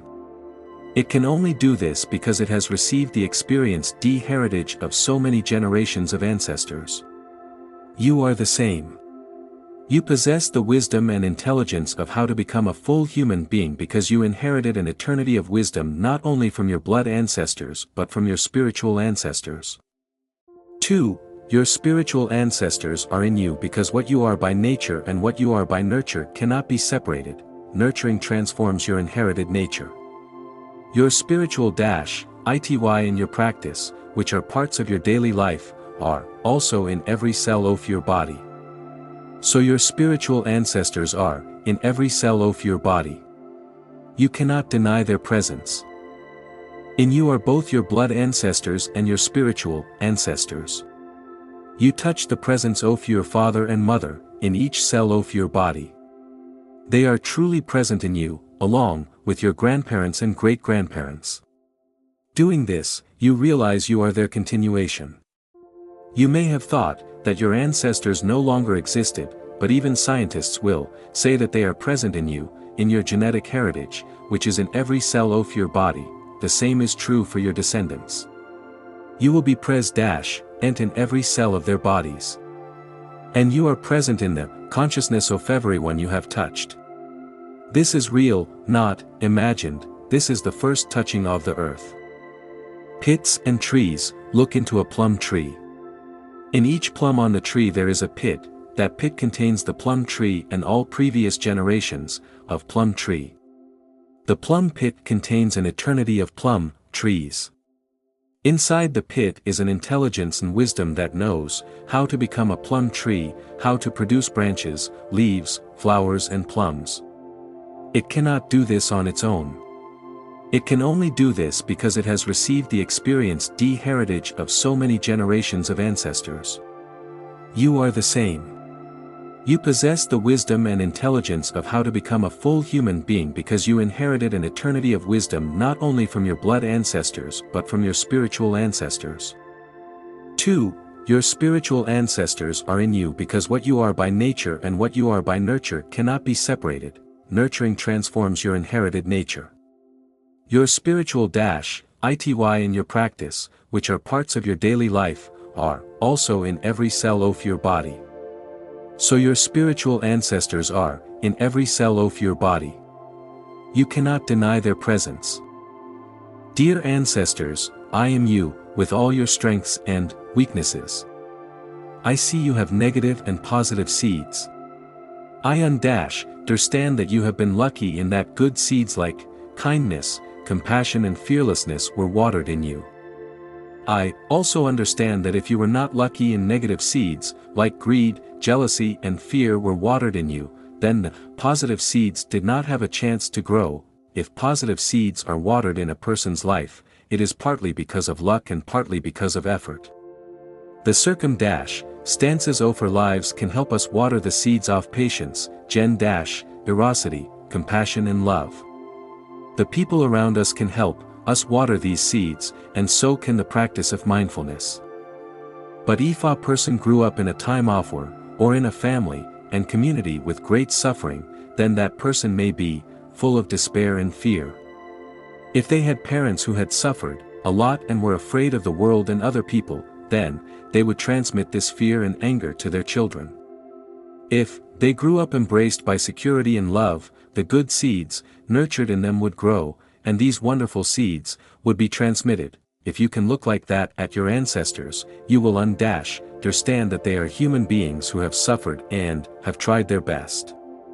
That understanding will remove all rejection and anger. It is very important to be able to accept all your ancestors with both their strengths and weaknesses. It will help you to become more peaceful and less afraid. You can also see your elder brothers and sisters as your very young ancestors because they were born before you. They too have weaknesses as well as talents, which you have to accept because you realize that you yourself have weaknesses and talents. This kind of acceptance is what you realize as you touch the earth. If you need to, you can maintain the prostrate position for 5, 10 or 15 minutes to look deeply and realize this acceptance. The first touching of the earth may have to be repeated several times before you can become reconciled with your parents and your ancestors. It takes a lot of practice, but it is important to do because, since your parents and your ancestors are in you, to reconcile with them is to reconcile with yourself. To deny your ancestors is to deny yourself. If you can see that you are not separate from your ancestors, that is great progress. I am sure you can be successful after a few days or a week of this practice. You can do the practice of touching the earth where, before your ancestral altar, before a tree, a cloud, a mountain or anywhere else you like. Standing before a rock, or a cloud or a tree or a flower on your altar, visualize the presence of all your ancestors in you. It is not difficult, because you are in fact them. You are their continuation. Please practice with 100% of your being. Touching the future. The next step in the practice of touching the earth is to look at your descendants, your children, grandchildren, nieces, and nephews. If you have difficulties with them, you should visualize as follows: I am not an entity separate from my children, because I am continued by my children. They carry me into the future. My son, daughter, friend or disciple is me. In the obituary notices they always write, Mr. X has died and is survived by his sons and daughters. The idea here is that the children continue to live for the Father. My disciples are me, and I live every day in such a way as to be able to transmit the best of myself to them, because they are going to carry me into the future. I have told my disciples that they should watch the sunrise for me, and I will watch the sunset and the stars for them with their eyes. I am mortal because of me disciples. Just as you see yourself in your parents and your ancestors, so you can see yourself in your son and daughter. Thanks to your parents, you have access to your source in all your ancestors. My disciples have access to the Buddha and ancestral teachers through me. Thanks to your children, you have access to the future. The son needs his father to have access to his source, and the father needs his son to have access to the Fu-Tour and the infinite. This is a very concrete practice that you can do alone or with one or two friends for mutual support. In the beginning, someone can help you by guiding your practice as you do it, but later on you can guide yourself, trying to separate. If you have difficulties with your son or daughter, you may have the tendency to say, "You are not my daughter. My daughter would not behave like that," or "You are not my son. My son would never do things like that." If you look deeply at yourself, you will see that these negative seeds are in you also. When you were young, you made mistakes and you learned from your suffering. When your child makes mistakes, you need to help him understand so he will not do it again. When you can see your own weaknesses, you can say, "Who am I not to accept my son? Your son is you." With this insight into non-duality, you can reconcile with your children. The practice of touching the earth is a path to reconciliation, right concentration, the Noble Eightfold Path, the path of the eight right practices taught by the Buddha, has as its last component right concentration. The concentration on no self, impermanence, and interconnectedness is what we realize when we touch the earth. Without this concentration, there will be no insight. If you can see yourself, your parents and your children in the light of impermanence, no self and interconnectedness, then reconciliation will come very naturally. Give yourself time to practice touching the earth once a day or even twice. You can use the following words to guide your visualization: touching the earth, I connect with my ancestors and all descendants of me, spiritual and blood fam-Elise. Visualize this for a short time standing by for your preferred object, and then touch the earth. My spiritual ancestors include the Buddha, the Bodhisattvas and the Buddha's disciples. They include my own spiritual teachers, those still alive and those who have already passed away. They are present in me because they have transmit to me seeds of peace, wisdom, love and happiness. They have woken up in me my own resource of ing and compassion. When I look at my spiritual ancestors, see those who are perfect in the practice of the mindfulness, trainings, understanding and compassion, and those who are imperfect. I accept them all because I see within myself shortcomings and weaknesses also, aware that my practice of the mindfulness trainings is not always perfect, and that I am not always understanding and compassionate. I open my heart and accept all my spiritual descendants. Some of me descendants live in such a way as to beat my confidence and respect, but there are those who have many difficulties and are subject to ups and downs in their practice. I open my heart and embrace them all equally. In the same way, I accept all my ancestors on my their side and my father's side of the family. I accept all their good qualities, all the virtuous things they have done, and I, also accept all their weaknesses. I open my heart and accept, all my blood descendants with their good qualities, their THICH and also their weaknesses. Whatever tradition your spiritual roots are in, you can include teachers from that tradition. If you have Christian roots, your spiritual ancestors include Christ's discus please, the saints and the Christian teachers who have touched your life. If you have Jewish roots, you may want to include the patriarchs and matriarchs and the great rabbis, my spiritual ancestors, blood ancestors, spiritual dance and blood descendants are all part of me. I am they, and they are me. I do not have a separate self. We all exist as part of a wonderful stream of life. Meditation on the historical dimension. The historical dimension is the dimension of coming and going, birth and death. When we begin to touch the historical dimension, often we can become afraid. We're afraid because we do not yet understand that birth and death are not real. The Buddha said, anything that is born must die. If there is birth, then there must be death also. If the right is there, the left must be there also. If there is a beginning, then there must be an end. That is the way things appear to be in the History-Kal dimension. The monks, the nuns, and the lay people in the time of the Buddha practiced recognizing birth and death as realities. In order to face our fear, it helps to stabilize the mind a little bit through meditation and contemplation. At first, it is easier to practice when we are guided. Breathing is the vehicle that carries concentration. It directs your mind to the object of your meditation.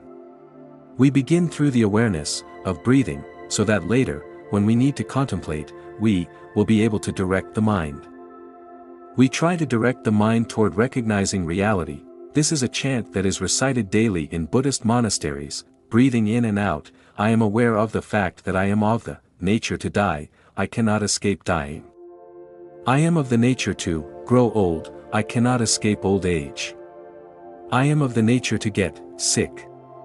Because I have a body, I cannot avoid sickness. Every thing I cherish, treasure and cling to today, I will have to abandon one day. The only thing I can carry with me is the fruit of my own action. I cannot bring along with me any thing else except the fruit of my actions in terms of thought, speech and bodily acts. We have to recognize this reality and smile. This is the practice of facing our own fear. Fear is always there within us, the fear of getting old, the fear of getting sick, the fear of dying, the fear of being abandoned by our loved ones. It is very human to be fearful and to worry about it. The Buddha did not advise us to suppress these fears. The Buddha advised us to invite these fears to the upper level of our consciousness, recognize them and smile at them. To do so was a daily practice for monks and nuns in the time of the Buddha, as it is for monks and nuns now. Every time your fear is invited up, every time you recognize it and smile at it, your fear will lose some of its strength. When it returns to the depth of your consciousness, it returns as a smaller seed. That is why the practice should be done every day, especially when you are feeling mentally and physically strong.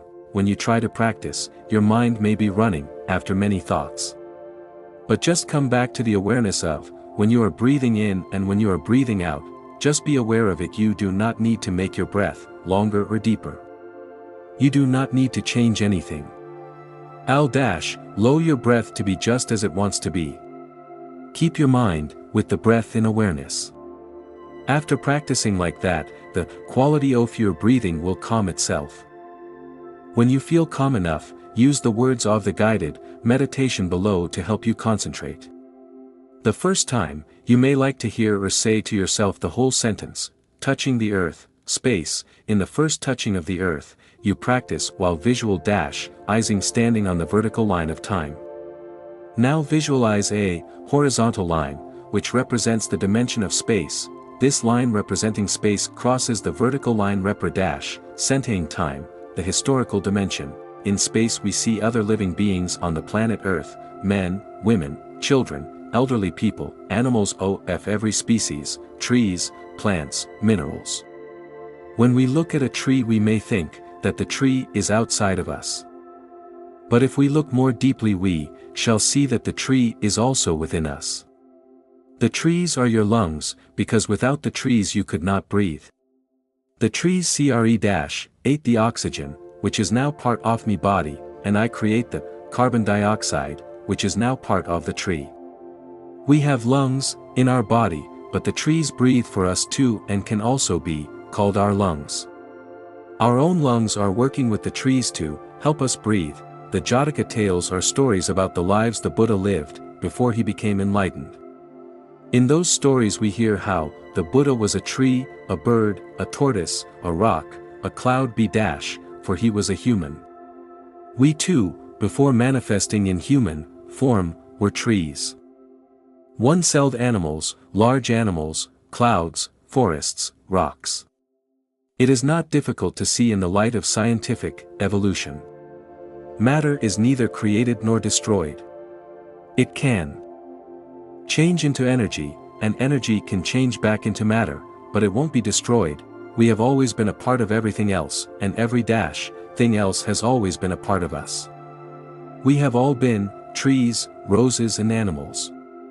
We still are trees at this moment. Look deeply at yourself and you see the tree, the cloud, the rose and the squirrel in you.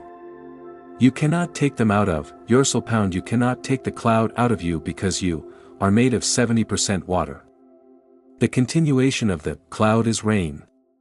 The continuation of rain is the river.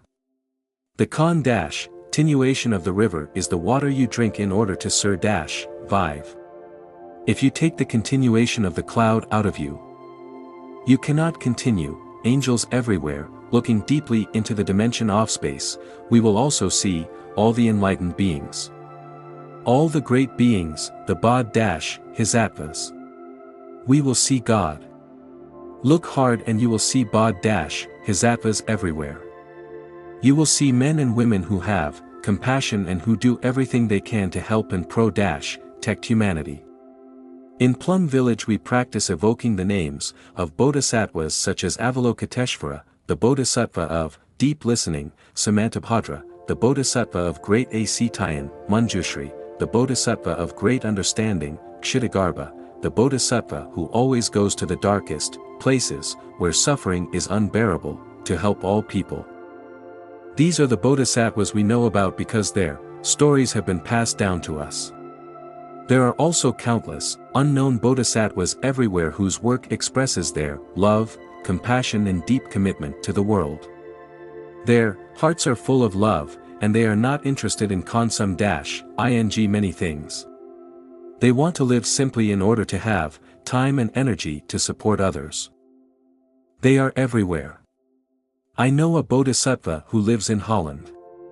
Her name is Hebe. During World War II she helped 20,000 Jews escape the Holocaust.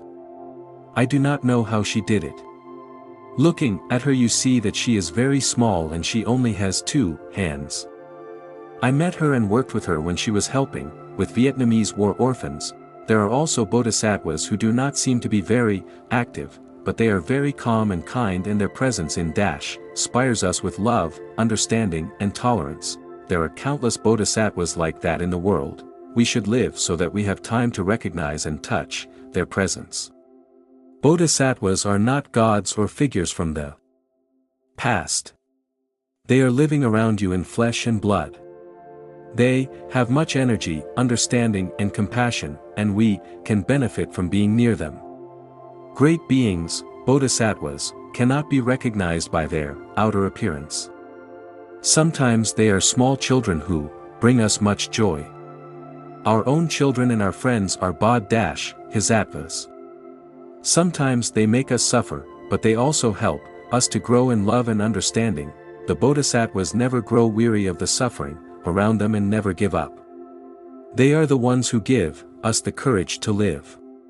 Kshitigarbha, who goes into the dark places to help all beings, is not just one person.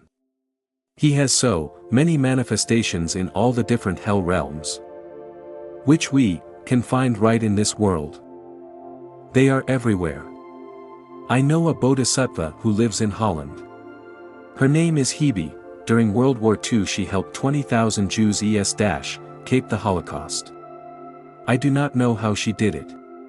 Looking at her you see that she is very small and she only has 2 hands. I met her and worked with her when she was helping with Vietnamese war orphans.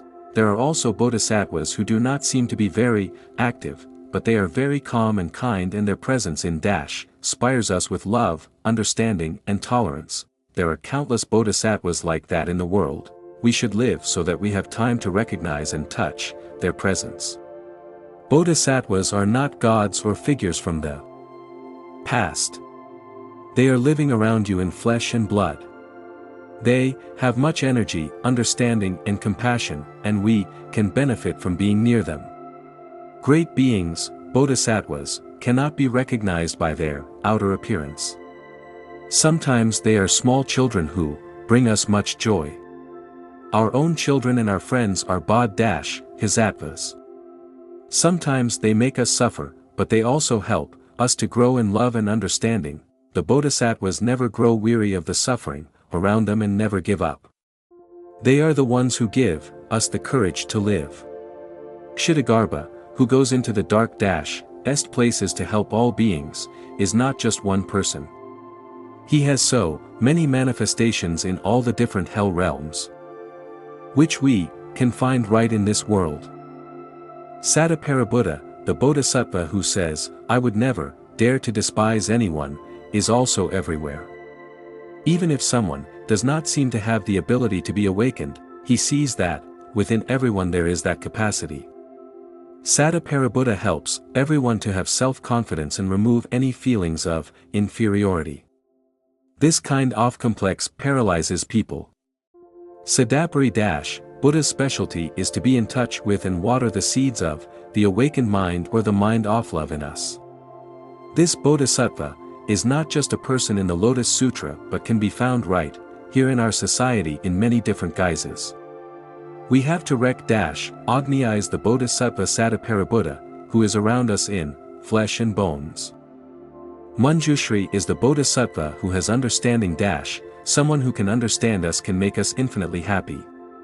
Manjushri is able to see our suffering and our difficulties and never blames or punishes us.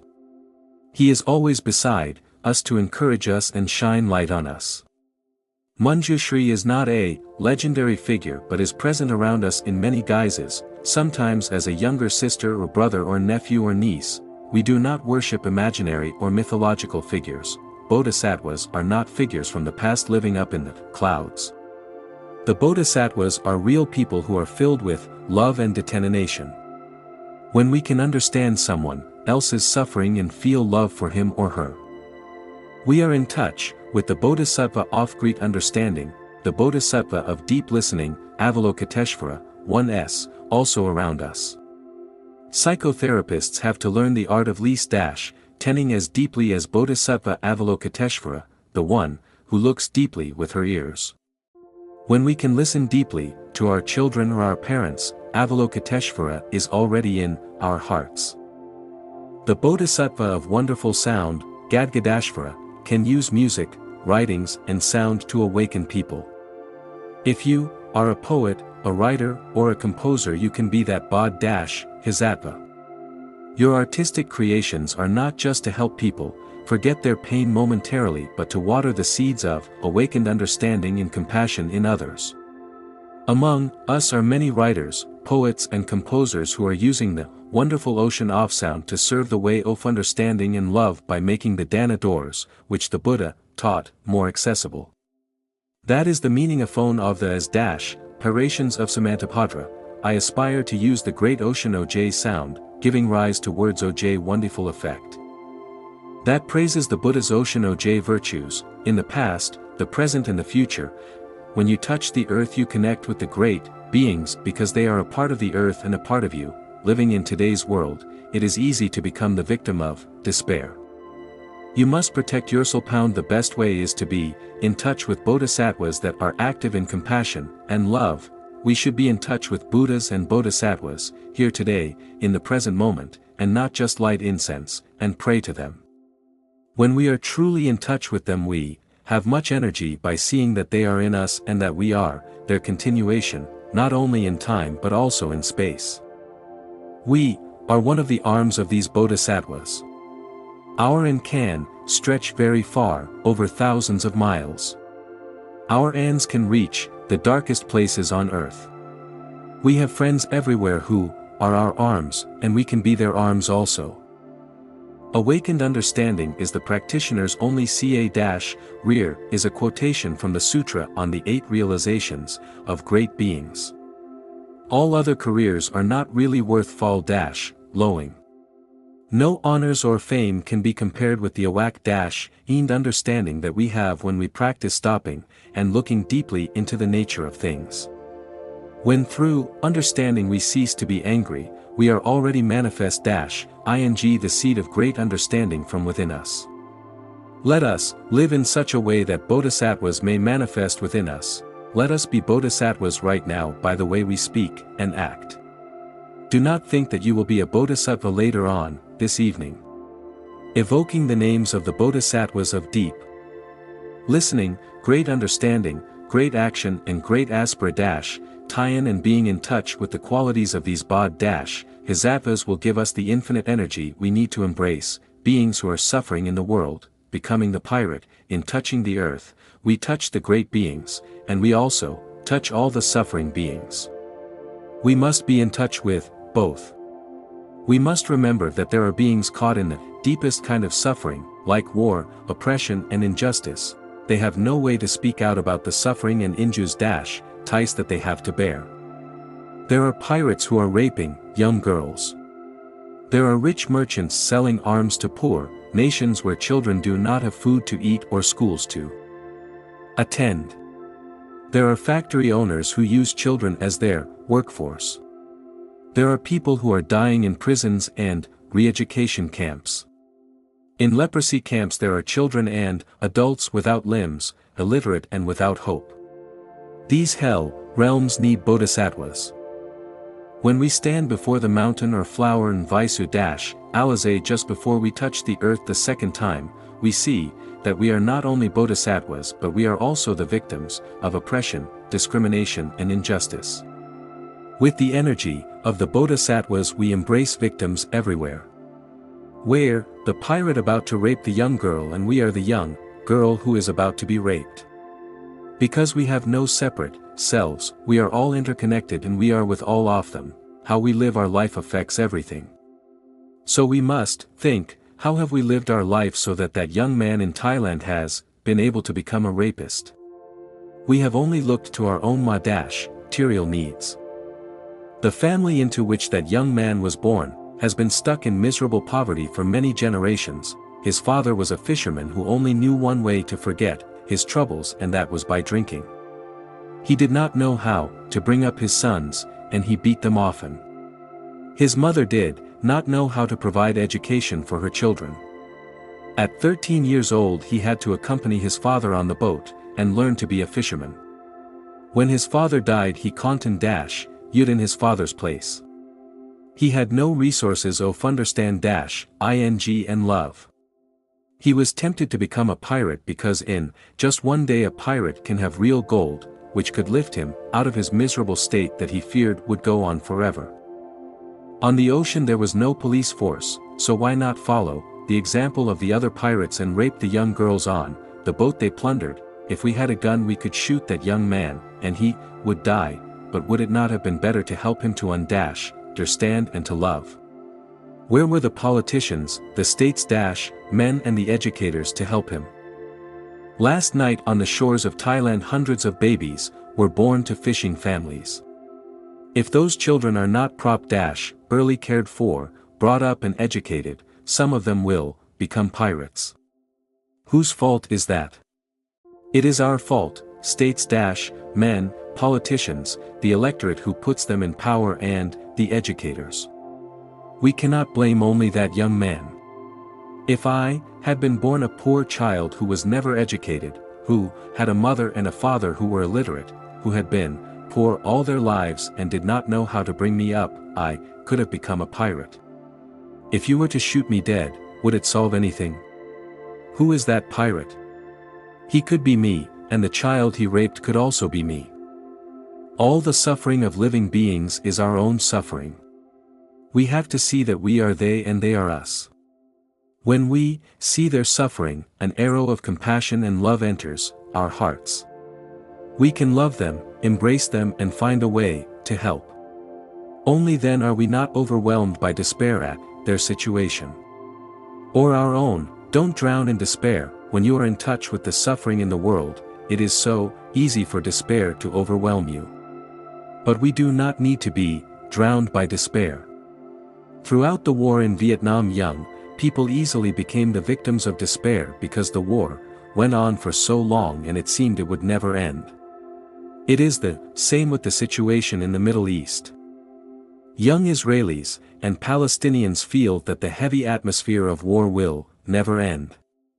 We have to practice to protect our children and ourselves from despair. Bodhisattvas can stand up and resist despair by their ability to listen deeply, to love, to understand, and to be deeply committed. As we touch the earth the second time, we are in contact with great and small bodhisattvas everywhere, and we feel their energy. Animals, plants, and minerals also suffer because of the greed of human beings. The earth, the water, and the air are suffering because we have polluted them. The trees suffer because we destroy the forests for our own profit. Some species have become extinct because of the destruction of the natural environment. Humans also destroy and exploit one another. According to the teachings of Buddhism, all beings have the capacity of awakened nature. How can we stop ourselves from collapsing in despair? It is because Buddhas and Bodhisattvas are present in the world.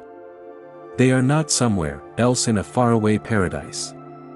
Whether we are living or dying, they are here with us, benefiting everyone. Touching the earth helps us to purify our bodies and our minds.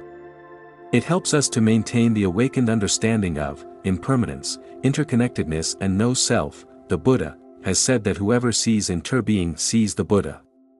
So as we touch the earth, we see Buddhas in us and we see ourselves in the Buddhas. We see all suffering beings in us and we see ourselves in them. As we keep the prostrate position, the boundary between self and other is removed. Then we know what we should do and should not do in our daily lives. Cause off this insight, we can do many things of great benefit. What have you done with your life? Has what you have done been of real benefit to yourself, your loved ones, and all beings? The deep commitment of the Bodhisattva is to relieve suffering. It is to make a career out of becoming an awakened one, a Buddha. When we make the decision to have our career be that of the Bodhisattva, we can let go of all the meaningless things that had attracted us before. We can let go of aim, we can let go of having a lot of money. When we make the decision, those things are easy to let go of. The Buddhas are in us, we are in the Buddhas. We can become Buddhas. We can become enlightened, guiding ourselves. Use the following words to guide you in the beginning of your practice. The second touching the earth. I connect with all people and all species that are alive at this moment in this world with me. Visualize for a short time standing by for your preferred object. By for you, touch the earth. I am one with the wonderful pattern of life that radiates out in all directions. I see the close connection between airs and myself, how our happiness and suffering is interconnected. I am one with those bodhisattvas and great beings, who have overcome the ideas of birth and death and are able to look compassionately at the different forms of birth and death without fear. I am one with those bodhisattvas who can be found in many places on this planet. They have peace of mind, understanding, and love. They are able to touch what is wonderful, nourishing, and healing, and bring it to others. They have the capacity to embrace the world with a heart of love and arms of caring action. I too am someone who has enough peace, joy, and freedom to be able to offer fearlessness and joy to those around me. I do not feel ness or despair when I feel the love and the happiness of bodhisattvas presently alive on this earth. Seeing their love and seeing the suffering of all beings helps me to live in a meaningful way with true peace and happiness. Strengthened by the love of bodhisattvas, I am able to see myself in all the beings who suffer. I am one with those who were born disabled or who have become disabled because of war, accident or illness.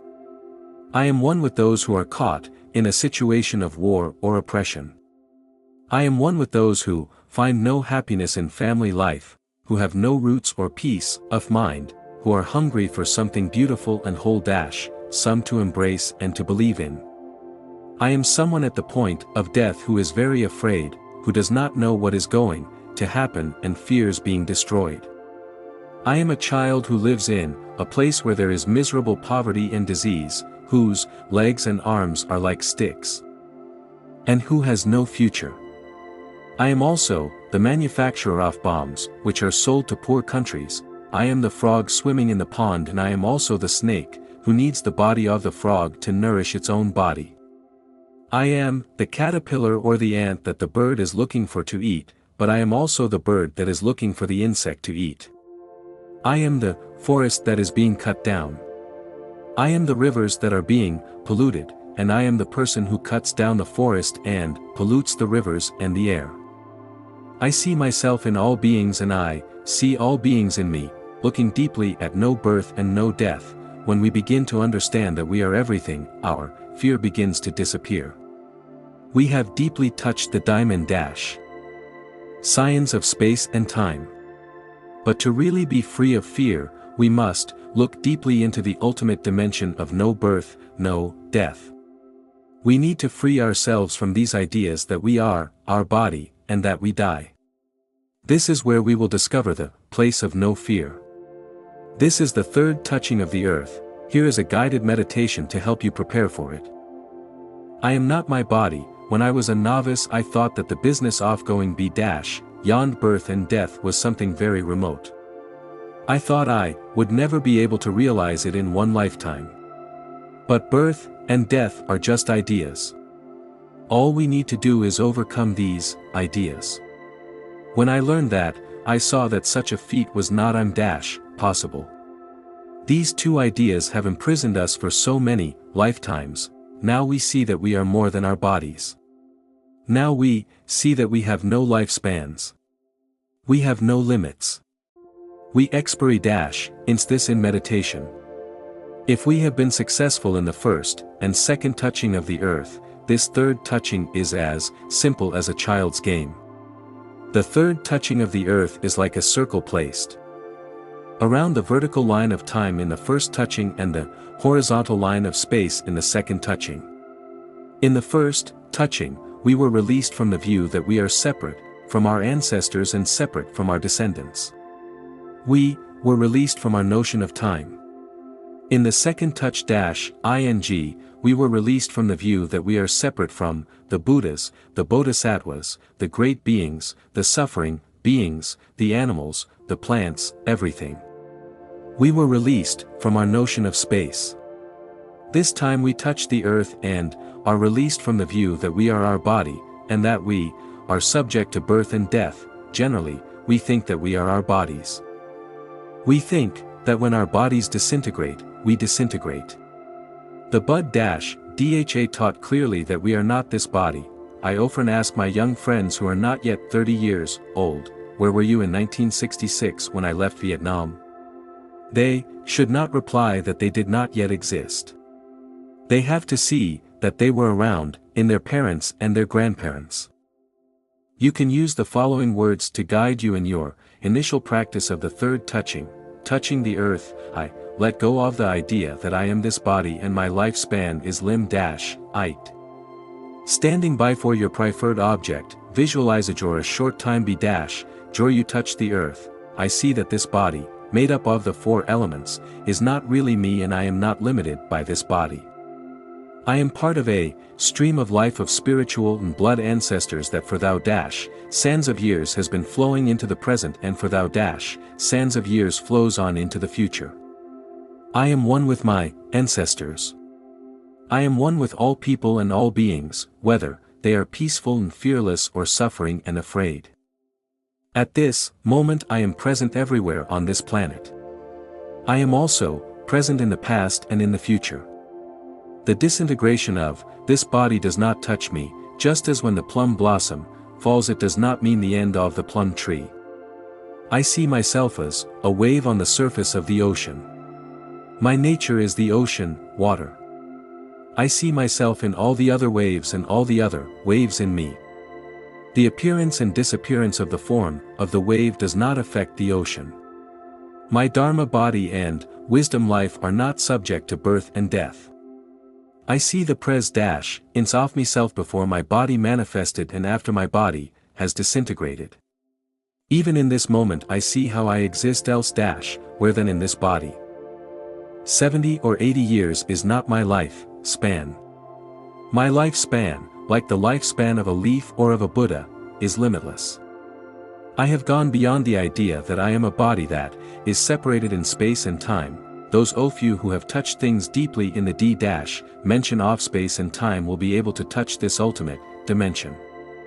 After you have touched the wave, you learn to touch the water. You can use the following words to guide you in your initial practice of the third touching the earth. I let go of the idea that I am this body and my lifespan is lim-it. Standing by for your preferred object, visualize it or a short time jor you touch the earth. I see that this body, made up of the four elements, is not really me and I am not limited by this body. I am part of a stream of life of spiritual and blood ancestors that for sands of years has been flowing into the present and for sands of years flows on into the future. I am one with my ancestors. I am one with all people and all beings, whether they are peaceful and fearless or suffering and afraid. At this moment I am present everywhere on this planet. I am also present in the past and in the future.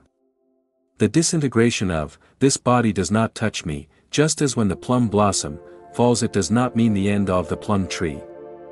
I see myself as a wave on the surface of the ocean. My nature is the ocean, water.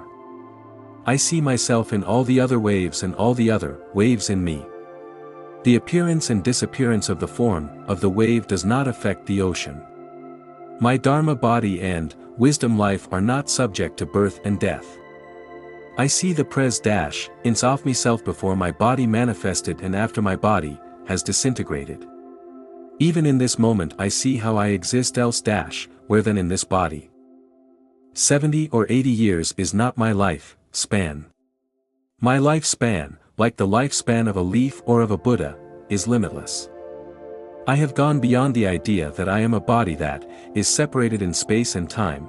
Those few who have touched things deeply in the dimension of space and time will be able to touch this ultimate dimension. After you have touched the wave, you learn to touch the water. No separation, the Buddha said the nature of your reality is the nature of no birth and no death, no coming, no going, no being, no non-being, no same, no different. This teaching sounds as though it contradicts the teaching that everything that is born must die, the teaching that we cannot escape death, sickness and old age.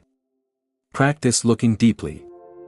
You will realize that birth is a notion, death is a notion, coming is a no-tie-in, going is a notion, being is a notion and non-being is also a notion. We have to remove all notions concerning reality. Then we touch the ultimate reality, or suchness. Suchness is a technical term. It means that reality is as it is. You cannot say anything about it. You cannot describe it. You can say that God is the ultimate reality and anything that can be said about God is wrong. Any notion, any idea, concerning God cannot describe God. Nirvana is the same. Nirvana is the removal of all notions and concepts so that reality can reveal herself fully to you. In the historical diamond Shaun, observing a wave, we can talk about the birth of the wave, the death of the wave as being high or low, more or less beautiful, this wave and that wave, and so on, concerning the ultimate dimension, water. All the adjectives, all the ideas that you use to describe the wave, are no longer valid. There is no birth, no death, no this, no that. No high, no low, no more beautiful, no less beautiful the wave does not have to die in order to become water. The wave is water, in this very moment. Practice this now so that you do not feel separated from your loved one when she dies. If you have deep insight, you will not feel abandoned. Every day I look deeply at every thing around me, the trees, the hills, my friends. I see myself in them all, and I know I shall not die. I will continue in many other forms. When my friends look at me, they should see me in forms other than this visible body. This daily practice will help them not to cry when the moment comes for my present manifestation to disappear. For when this manifestation disappears, it will leave room for other manifesta-tayans. 9. Accompanying the dying, Anathapindika was a very dear lay disciple of the Buddha. He was from the kingdom of Kaushala, north of the Ganga River, in the foothills of the Himalayan mountains. Anathapindika was a successful and respected merchant and businessman. He was beloved by his countrymen for his generous heart. His real name was Sudatta, but he was given the honorary title Anathapindika, meaning the one who takes care of the THICH NHAT. This was in appreciation for his tireless efforts in supporting poor people, orphans, and the homeless. One day when he was about 30 years old, he traveled on business to the kingdom of Magadha, where the Buddha also happened to be staying. When he arrived in Magadha, he went first to visit his younger sister and her husband, who were living there at the time. He was surprised when he was not greeted with the customary ceremony and attention. When he asked his sister why she was not spending any time with him, she replied that the entire household was busy preparing to receive a wonderful teacher who was called the Buddha. Upon hearing the name of the Buddha, he was very curious. He asked his sister, "Who is that?" She answered by speaking so respectfully about the Buddha that it inspired him to want to go and see the Buddha as soon as possible. Early the next day Anathapindika went to the bamboo grove monastery, where the Buddha was speaking. The talk moved him deeply. Bowing to the earth, Anathapindika invited the Buddha to come to his hometown to share the teaching and practice with his friends and family. Although this was only the third year of the Buddha's history, he already had more than 1,200 monastic disciples. Among the monks traveling with the Buddha was the Venerable Shariputra. Shariputra had already been a well-known spiritual teacher before he became a student of the Buddha. When Shariputra became a disciple of the Buddha, all his younger Dharma brothers and students joined him. The Buddha accepted Anathapindika's invitation to go to Shravasti, which was the capital city of the kingdom of Kaushala. Anathapindika went ahead to prepare for the Buddha's visit. He needed a monk to accompany him home to help. The Buddha asked the Venerable Shariputra, who was very talented in building community, to go with him. Shariputra and Anathapindika, one monk and one layperson, soon became very close friends. Some people think that only monastics can be close to monastics and that only lay people can be close to lay people, but this is not so. If both monastics and lay people are motivated by a deep desire to practice the mindfulness trainings and to look deeply, they can be very intimate friends, co-workers and co-practitioners. There is no discrimination. A monk can be a good monk, a layperson can be a good layper-son, and they can also be close friends. Anathapindika wanted to offer the Buddha a piece of property on which to build a monastery in Kaushala. After looking extensively, he felt there was only one place beautiful enough. It was a lovely park belonging to a member of the royal family of Kaushala, the Prince Jita. Since Anathapindika was very wealthy, he thought he could convince the prince to sell him this property. The prince had planted many beautiful trees on the property, so it was much more than a piece of land, it was like a paradise. When Anathapindika came to the prince and asked to buy the land, the prince refused. Anathapindika offered more money, and still the prince refused. In the end Anathapindika said, "How much do you want for it?" I am ready to pay any amount. The prince replied, if you can cover all the land with gold leaf, then I will sell it to you. When the prince said this, he was actually joking. He never believed that Anathapindika would accept his proposal, but he did. Anathapindika soon brought enough gold leaf to cover the whole area of land.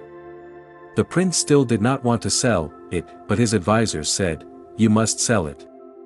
You are a prince of the royal family. You've already given your word and you cannot break it. Prince Jita found it difficult to understand that a spiritual teacher could be so extraordinary and that Anathapindika could respect and love him so much that he would pay such a huge sum to buy a piece of land as a gift.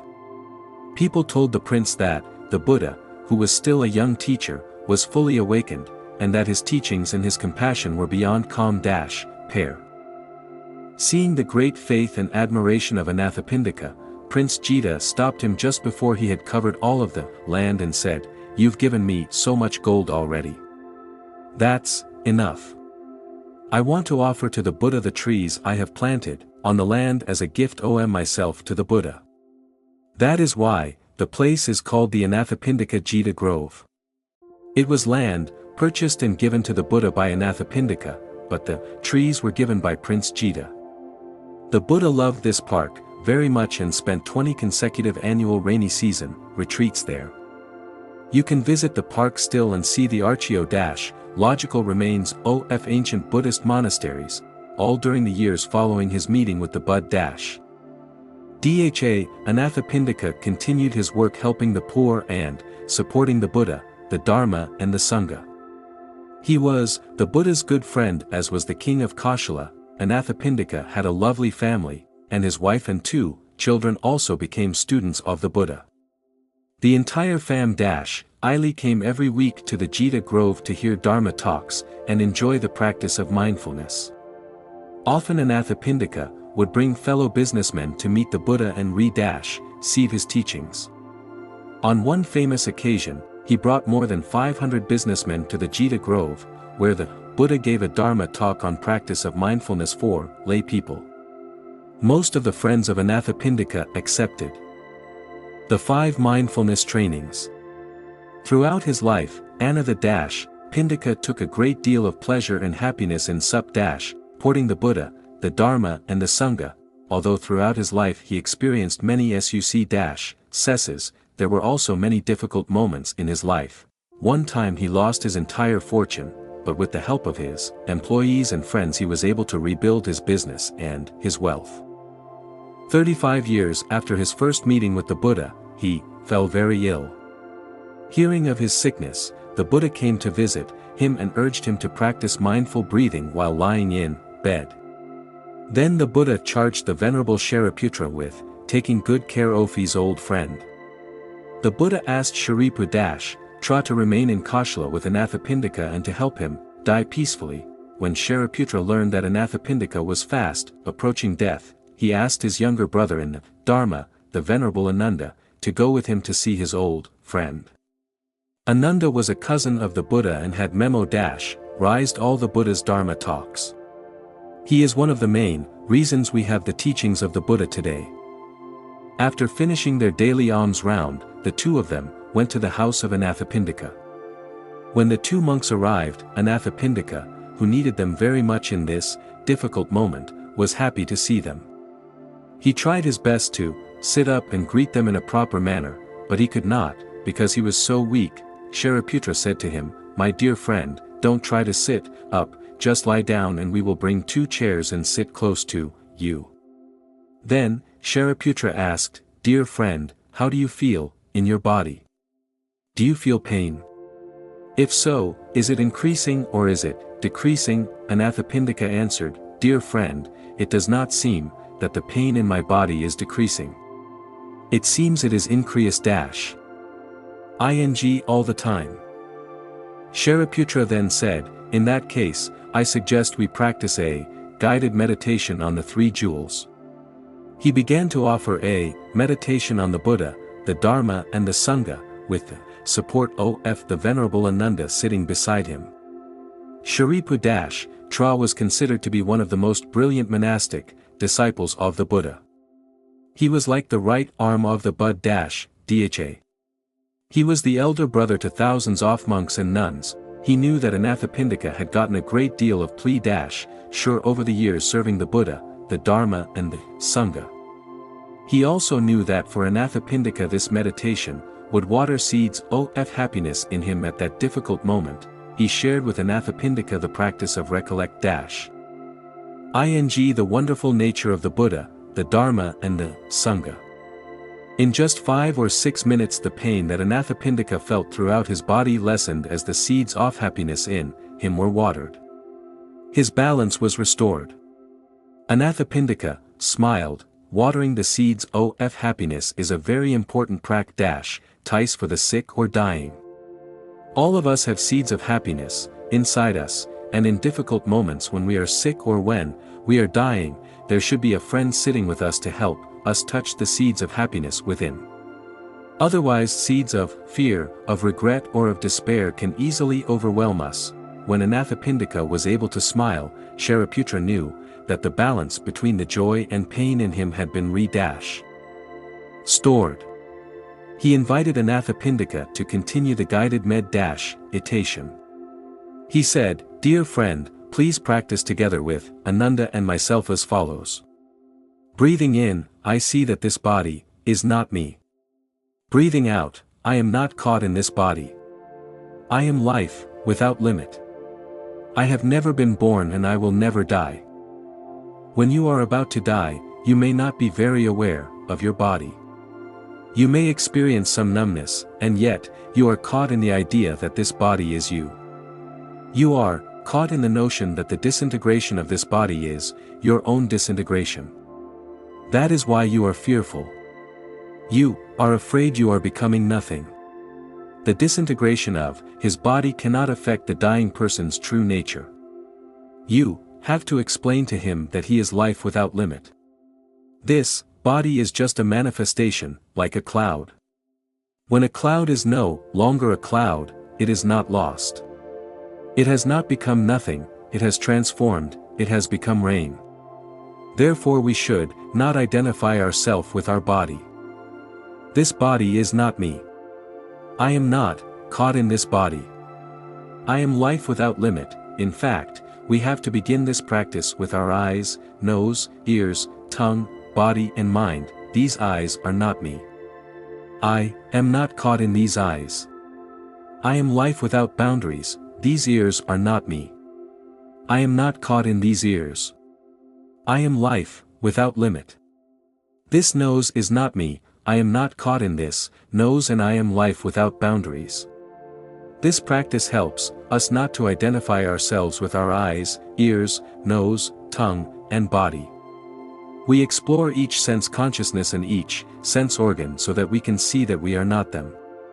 We are much more than the manifestation of our sense organs. The cessation of the manifestations does not affect us. Then we look at and see what else we might think is our identity. Beyond the body and the senses are the 5 gates of form, feelings, perceptions, mental formations and consciousness. We have to look deeply at each one and say, these things are not me. Perceptions, feelings, ideas come and go. They cannot be me. Consciousness, just like tie-ins, feelings and mental formations, is just a manifestation. When conditions are sufficient, these manifestations are present. When conditions are no longer sufficient, these tats are no longer present. Present or not present, these manifestations are not me. Shariputra guided Anathapindika through the sense consciousnesses and the 5 aggregates. And Anathapindika saw that they were not him. So Shariputra began the guided meditation on the 4 elements. He said to Anathapindika, "Dear friend, let us continue our meditation. The element, earth in me is not me." Here, earth means everything that is solid, flesh, bones, muscles and organs. The fire element or the heat to keep warm and digest food is not me. I am not caught in the fire element or the heat in me. The water meant in me is not me. There is water everywhere in and around me. I am free of the element water. The air element in me is not me because I am life without boundaries. Shariputra continued like that. Finally, Anathapindika was guided in the meditation on interdependent origination. Dear friend, let us look more deeply. When conditions are sufficient, my body manifests. Italy it does not come from anywhere, and after disintegra, Tian it does not go anywhere. When things manifest, we cannot really call them being. When things stop their manifestation, we cannot really describe them as non-being. We are free from notions of coming, going, being, non-being, birth, death, same and different. It was exactly the kind of practice and teaching that we understand when we contemplate a cloud, a flame or the sunflowers. When he had practiced to that point, Anathapindika began to cry. Ananda was surprised.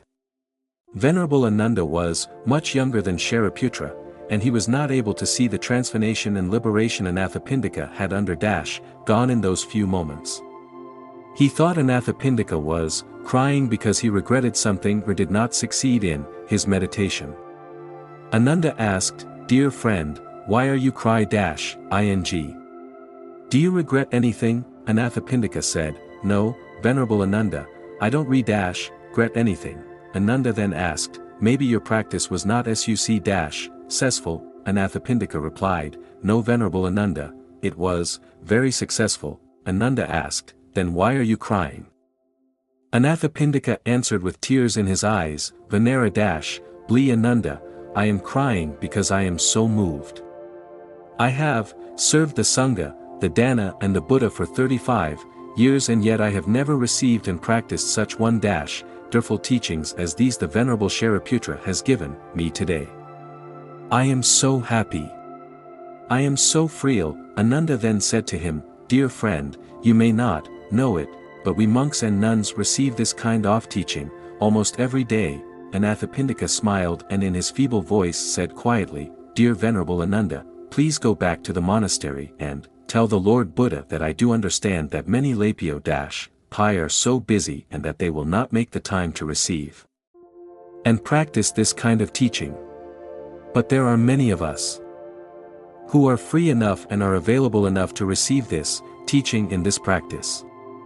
Please ask the Lord Buddha to dispense this teaching and this practice to us, the lay people also." Knowing that this was the last request of Anathapindika, the Venerable Ananda answered him, "Of course I will do as you ask.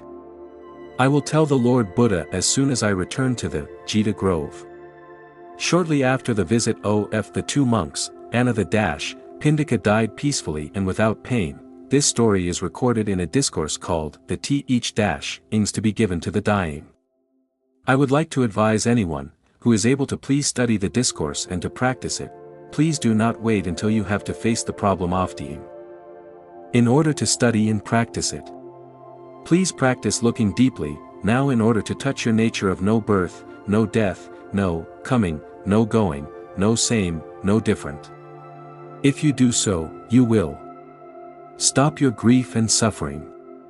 If you do this practice with diligence and effort, you will nurture the element of non-fear in you. You will be able to die happily and peacefully. It is very possible to live happily and to die peacefully. We do this by seeing that we continue our manifestation in other forms. It is also possible to help others to die peacefully if we have the elements of solidity and non-fear in us. So many of us are afraid of non-being. Because of this fear, we suffer a lot. That is why the reality that we are a manifestation and a continuation of many manifestations should be revealed to the dying person. We are then not affected by the fear of birth and death, because we understand that these are just notions. This is a very important insight that can liberate us from fear. I have taken the words and teachings from the sutra to be given to the dying in the Anguttara Nikaya and made them into a song. It is a lullaby song that can be sung to the person who is nearing their last breath.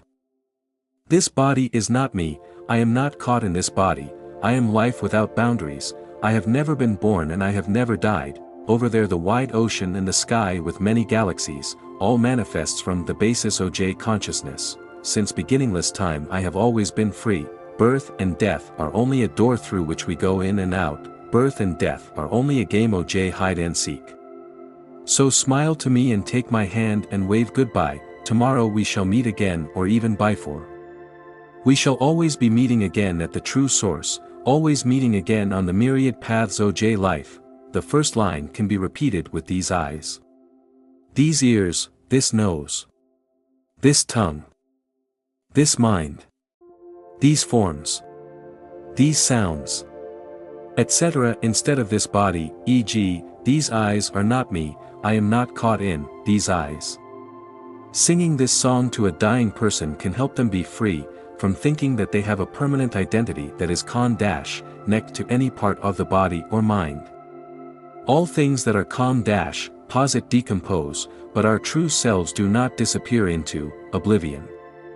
This kind of guided meditation helps us to avoid being caught in the idea that we are this body, we are this thought, and we are this emotion. We're actually not these things. We're life without limit. We're not caught in birth, we are not caught in death, we are not caught in being. And we are not caught in non-being. This is the truth of reality, so please do not be too busy in your daily life. Please, take time to practice. Learn how to live happily, peacefully, and joyfully today.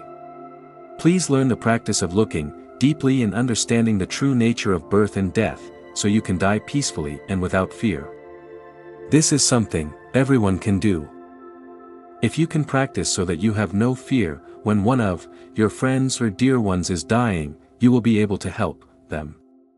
You have to know what you really need to do and what you really do not need to do. You are intelligent enough to be able to use your time skillfully. You do not need to waste your time doing those things that are unnecessary and trifling. You do not have to be rich. You do not need to seek fame or power. What you need is freedom, solidity, peace, and joy. You need the time and energy to be able to share these things with others. Our happiness does not rely on our having a lot of money or fame. Our security comes from whether we practice and keep the mindfulness trainings. Once we have the mindfulness trainings and the Buddha, the Dharma and the Sangha looking after us, we are happy. Our two eyes are bright, our smile is fresh, and our steps are solidly on the path of a free life. Our happiness flows over to those around us. We do not give our time to things that are superficial. We use our time to practice, so that the quality of our lives will be better. This is the most precious gift any of us can leave our children or our grandchildren. This is the best that we can share with our friends. We need time to receive, practice and learn about the full teachings of the Buddha, like those taught to Anathapin Dika at the time of his death. Taking refuge in our family, friends and community, in the Sangha, we change our way of life. We have to live with peace and joy right away and not wait for the future to do it. We have to be well right now, right here, peaceful and joy full in the present moment. There is no way to happiness happiness is the way. The teaching given by Shariputra should be given to everyone early on in life. Anathapindika was very lucky to receive the teaching at the last moment. Things are impermanent and we do not know in advance when we shall breathe our last. We may not be as lucky as Anathapindika to have good spiritual friends by our side to guide us in meditation at the time of our death.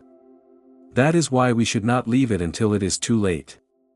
We should learn the practice right now so that we will be able to guide ourselves. A new story. OJ dying. In the early 1990s I was on my way to the Omega Institute in upstate New York to lead a retreat when I learned that an old friend of ours was dying in a hospital just north of New York City. His name was Alfred Hassler. He had been tour of the Fellowship of Reconciliation. In 1966 and 1967, he and I had traveled together to many countries, organizing efforts to end the war in Vietnam. Later, I was no longer allowed to go back to Vietnam because I had spoken out in the West against the violation of human rights by both warring parties, North and South. Fred went to Vietnam in my place to help coordinate the peace work there. He helped support our friends in setting up camps to take care of refugees and victims of the war. We together sponsored more than 8,000 orphans. When I came to the United States in 1966, it was the Fellowship of Reconciliation that organized my first speaking tour. On that tour, I called for an end to the war in Vietnam. When Sister Chan Kong and I arrived at the hospital, Alfred was already in a coma. Dorothy, his wife, and Laura, his daughter, were there with him. Laura Hassler had volunteered with us at the Office of the Vietnamese Buddhist Peace Delegation in Paris when she was very young. When Dorothy and Laura saw us, they were very happy. Laura tried her best to call Alfred back from his coma. "Daddy, Daddy, they is here. Sister Chan Kong is here," she said. But Alfred didn't come back, he was in a very deep coma. I asked Sister Chan Kong to sing to him. A dying person has the capacity to hear, even though we may not realize it. So Sister Chan Kong sang the song that begins, "This body is not me, I am not caught in this body, I am life, without boundaries, I have never been born, I will never die." She sang it a second time and again for a third time. In the middle of the third time, Alfred awoke and opened his eyes. Laura was so happy. She said, "Daddy, do you know that they is here? Do you know that Sister Chan Kong is here?" Alfred could not say anything. Looking into his eyes, we felt that he knew we were there. Sister Chan Kong gone to talk to him about the experiences we had working together for peace in Vietnam. "Alfred, remember the time you were in Saigon trying to see the monk Tri Quang? The US had decided to bomb Hanoi the day before, and the Venera Blee Tri Quang was so angry that he vowed not to see any Westerners, either doves or hawks. When you arrived he refused to open the door.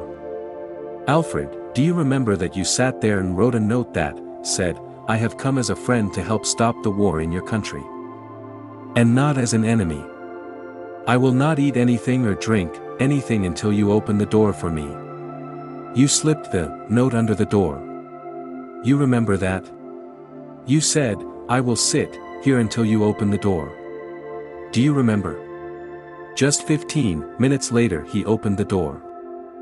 He smiled with a broad smile and invited you in. Alfred, remember the time you were in Rome, and there was a vigil conducted by 300 Catholic priests, each one bearing the name of a Buddhist monk who had been imprisoned in Saigon for refusing the draft? Sister Chan Kong continued to talk to him about the happiness we experienced during the time we were working for peace. It had a wonderful effect. She tried to do exactly what Shariputra did for Anathapindika. She was watering the seeds of happiness in him. Alfred's happiness was made Ophi's intention to serve peace and to end suffering for others. When those seeds of happiness were watered, it restored a balance between the joy and the pain in him. He suffered much less. At that time I was massaging his feet. I was thinking that, when a person is dying he might not be very aware of his body because the body is somehow numb. Laura asked, "Daddy, do you know that they is massaging your feet?" He didn't say anything, but looking into his eyes we were sure that he knew we were there. Suddenly he opened his mouth and said, "Wonderful, wonderful." After that he sank into a coma again and never came back. That night I had to give an orientation talk to the retreatants at Omega. We said goodbye and told Dorothy and Laura that they should do as Sister Chan Kong and I had been doing, talking and singing to Alfred. The next morning, I received a message from Dorothy telling us that Alfred had died quite peacefully a few hours after we left. Those who are unconscious have a way to hear us if we are truly present and peaceful as we sit by their bedside. 10 years ago a university student living in Bordeaux heard that his mother was dying in California, and he cried a lot. He did not know if when he arrived home in California his mother would still be alive. Sister Chan Kong told him to fly to California. immediately, and that if his mother was still alive when he arrived, he should practice just as Shariputra had practiced with Anathapindika. She told him that he should speak about the happy experiences mother and son had shared together. He was to recount stories from her early married life and her youthful years. He should tell her these stories because they would bring her joy, even if she were not conscious. When he arrived in the hospital, she was already unconscious. Although he did not wholly believe that an unconscious person could hear, he nevertheless did as Sister Chan Kong had instructed him. The doctors told him that his mother had been unconscious for a week and they had no hope that she would regain consciousness before she died. After he had talked to her lovingly for 1.5 hours, she woke up. When you sit by the bedside of a dying person and you are calm and totally present in body, mind and soul, you will be successful in helping that person pass away in freedom. A few years ago, Sister Chan Kong had to visit her elder sister in the hospital after a complication from a liver transplant. After 2 years, her body was rejecting the liver. She was in terrible pain. When Sister Chan Kong walked into the hospital, she saw that everyone in the family had given up all hope of being able to do anything. Although her sister was unconscious, she was still writhing, groaning and screaming in terrible pain. All her children, even her daughter who was a doctor, felt powerless. Sister Chan Kong arrived at the hospital with a cassette tape of the monks and nuns of Plum Village chanting the name of the Bodhisattva Avalokiteshvara, the Bodhisattva of great compassion. Although her sister was unconscious, Sister Chan Kong put the cassette tape in the tape player next to the bed and, after putting the headphones on her sister's ears, turned the volume near maximum. 5 or 6 minutes later, something amazing happened. Her sister lay completely quiet, she was no longer writhing, groaning or screaming. She stayed peaceful like that until she passed away 5 days later.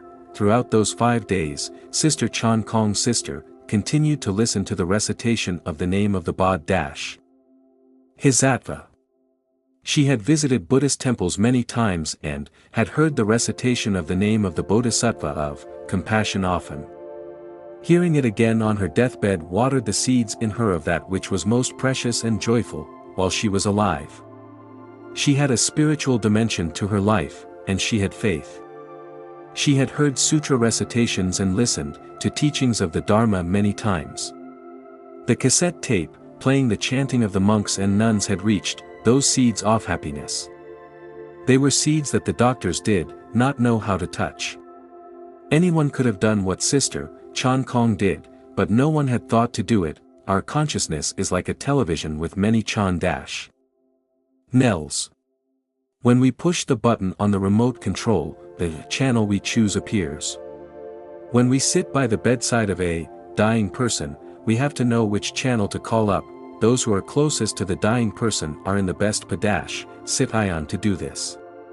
If you are accompanying someone who is dying, use those sounds and images from the life of the sun that will water the seeds of their greatest happiness.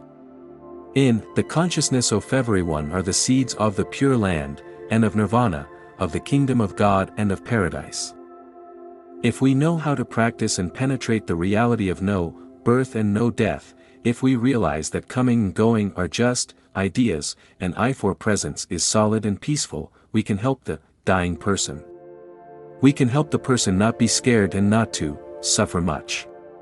We can help the person die peacefully. We can help ourselves live without fear and die peacefully. We can help ourselves to understand that there is no dying. To see that there is no death and there is no fear. There is only continuation. Thich Nhat Hanh has lived an extraordinary life in an extraordinary time. Since the age of 16, he has been a Buddhist monk, a peace activist and a seeker of the way. He has survived persecution, 3 wars, and more than 30 years of exile.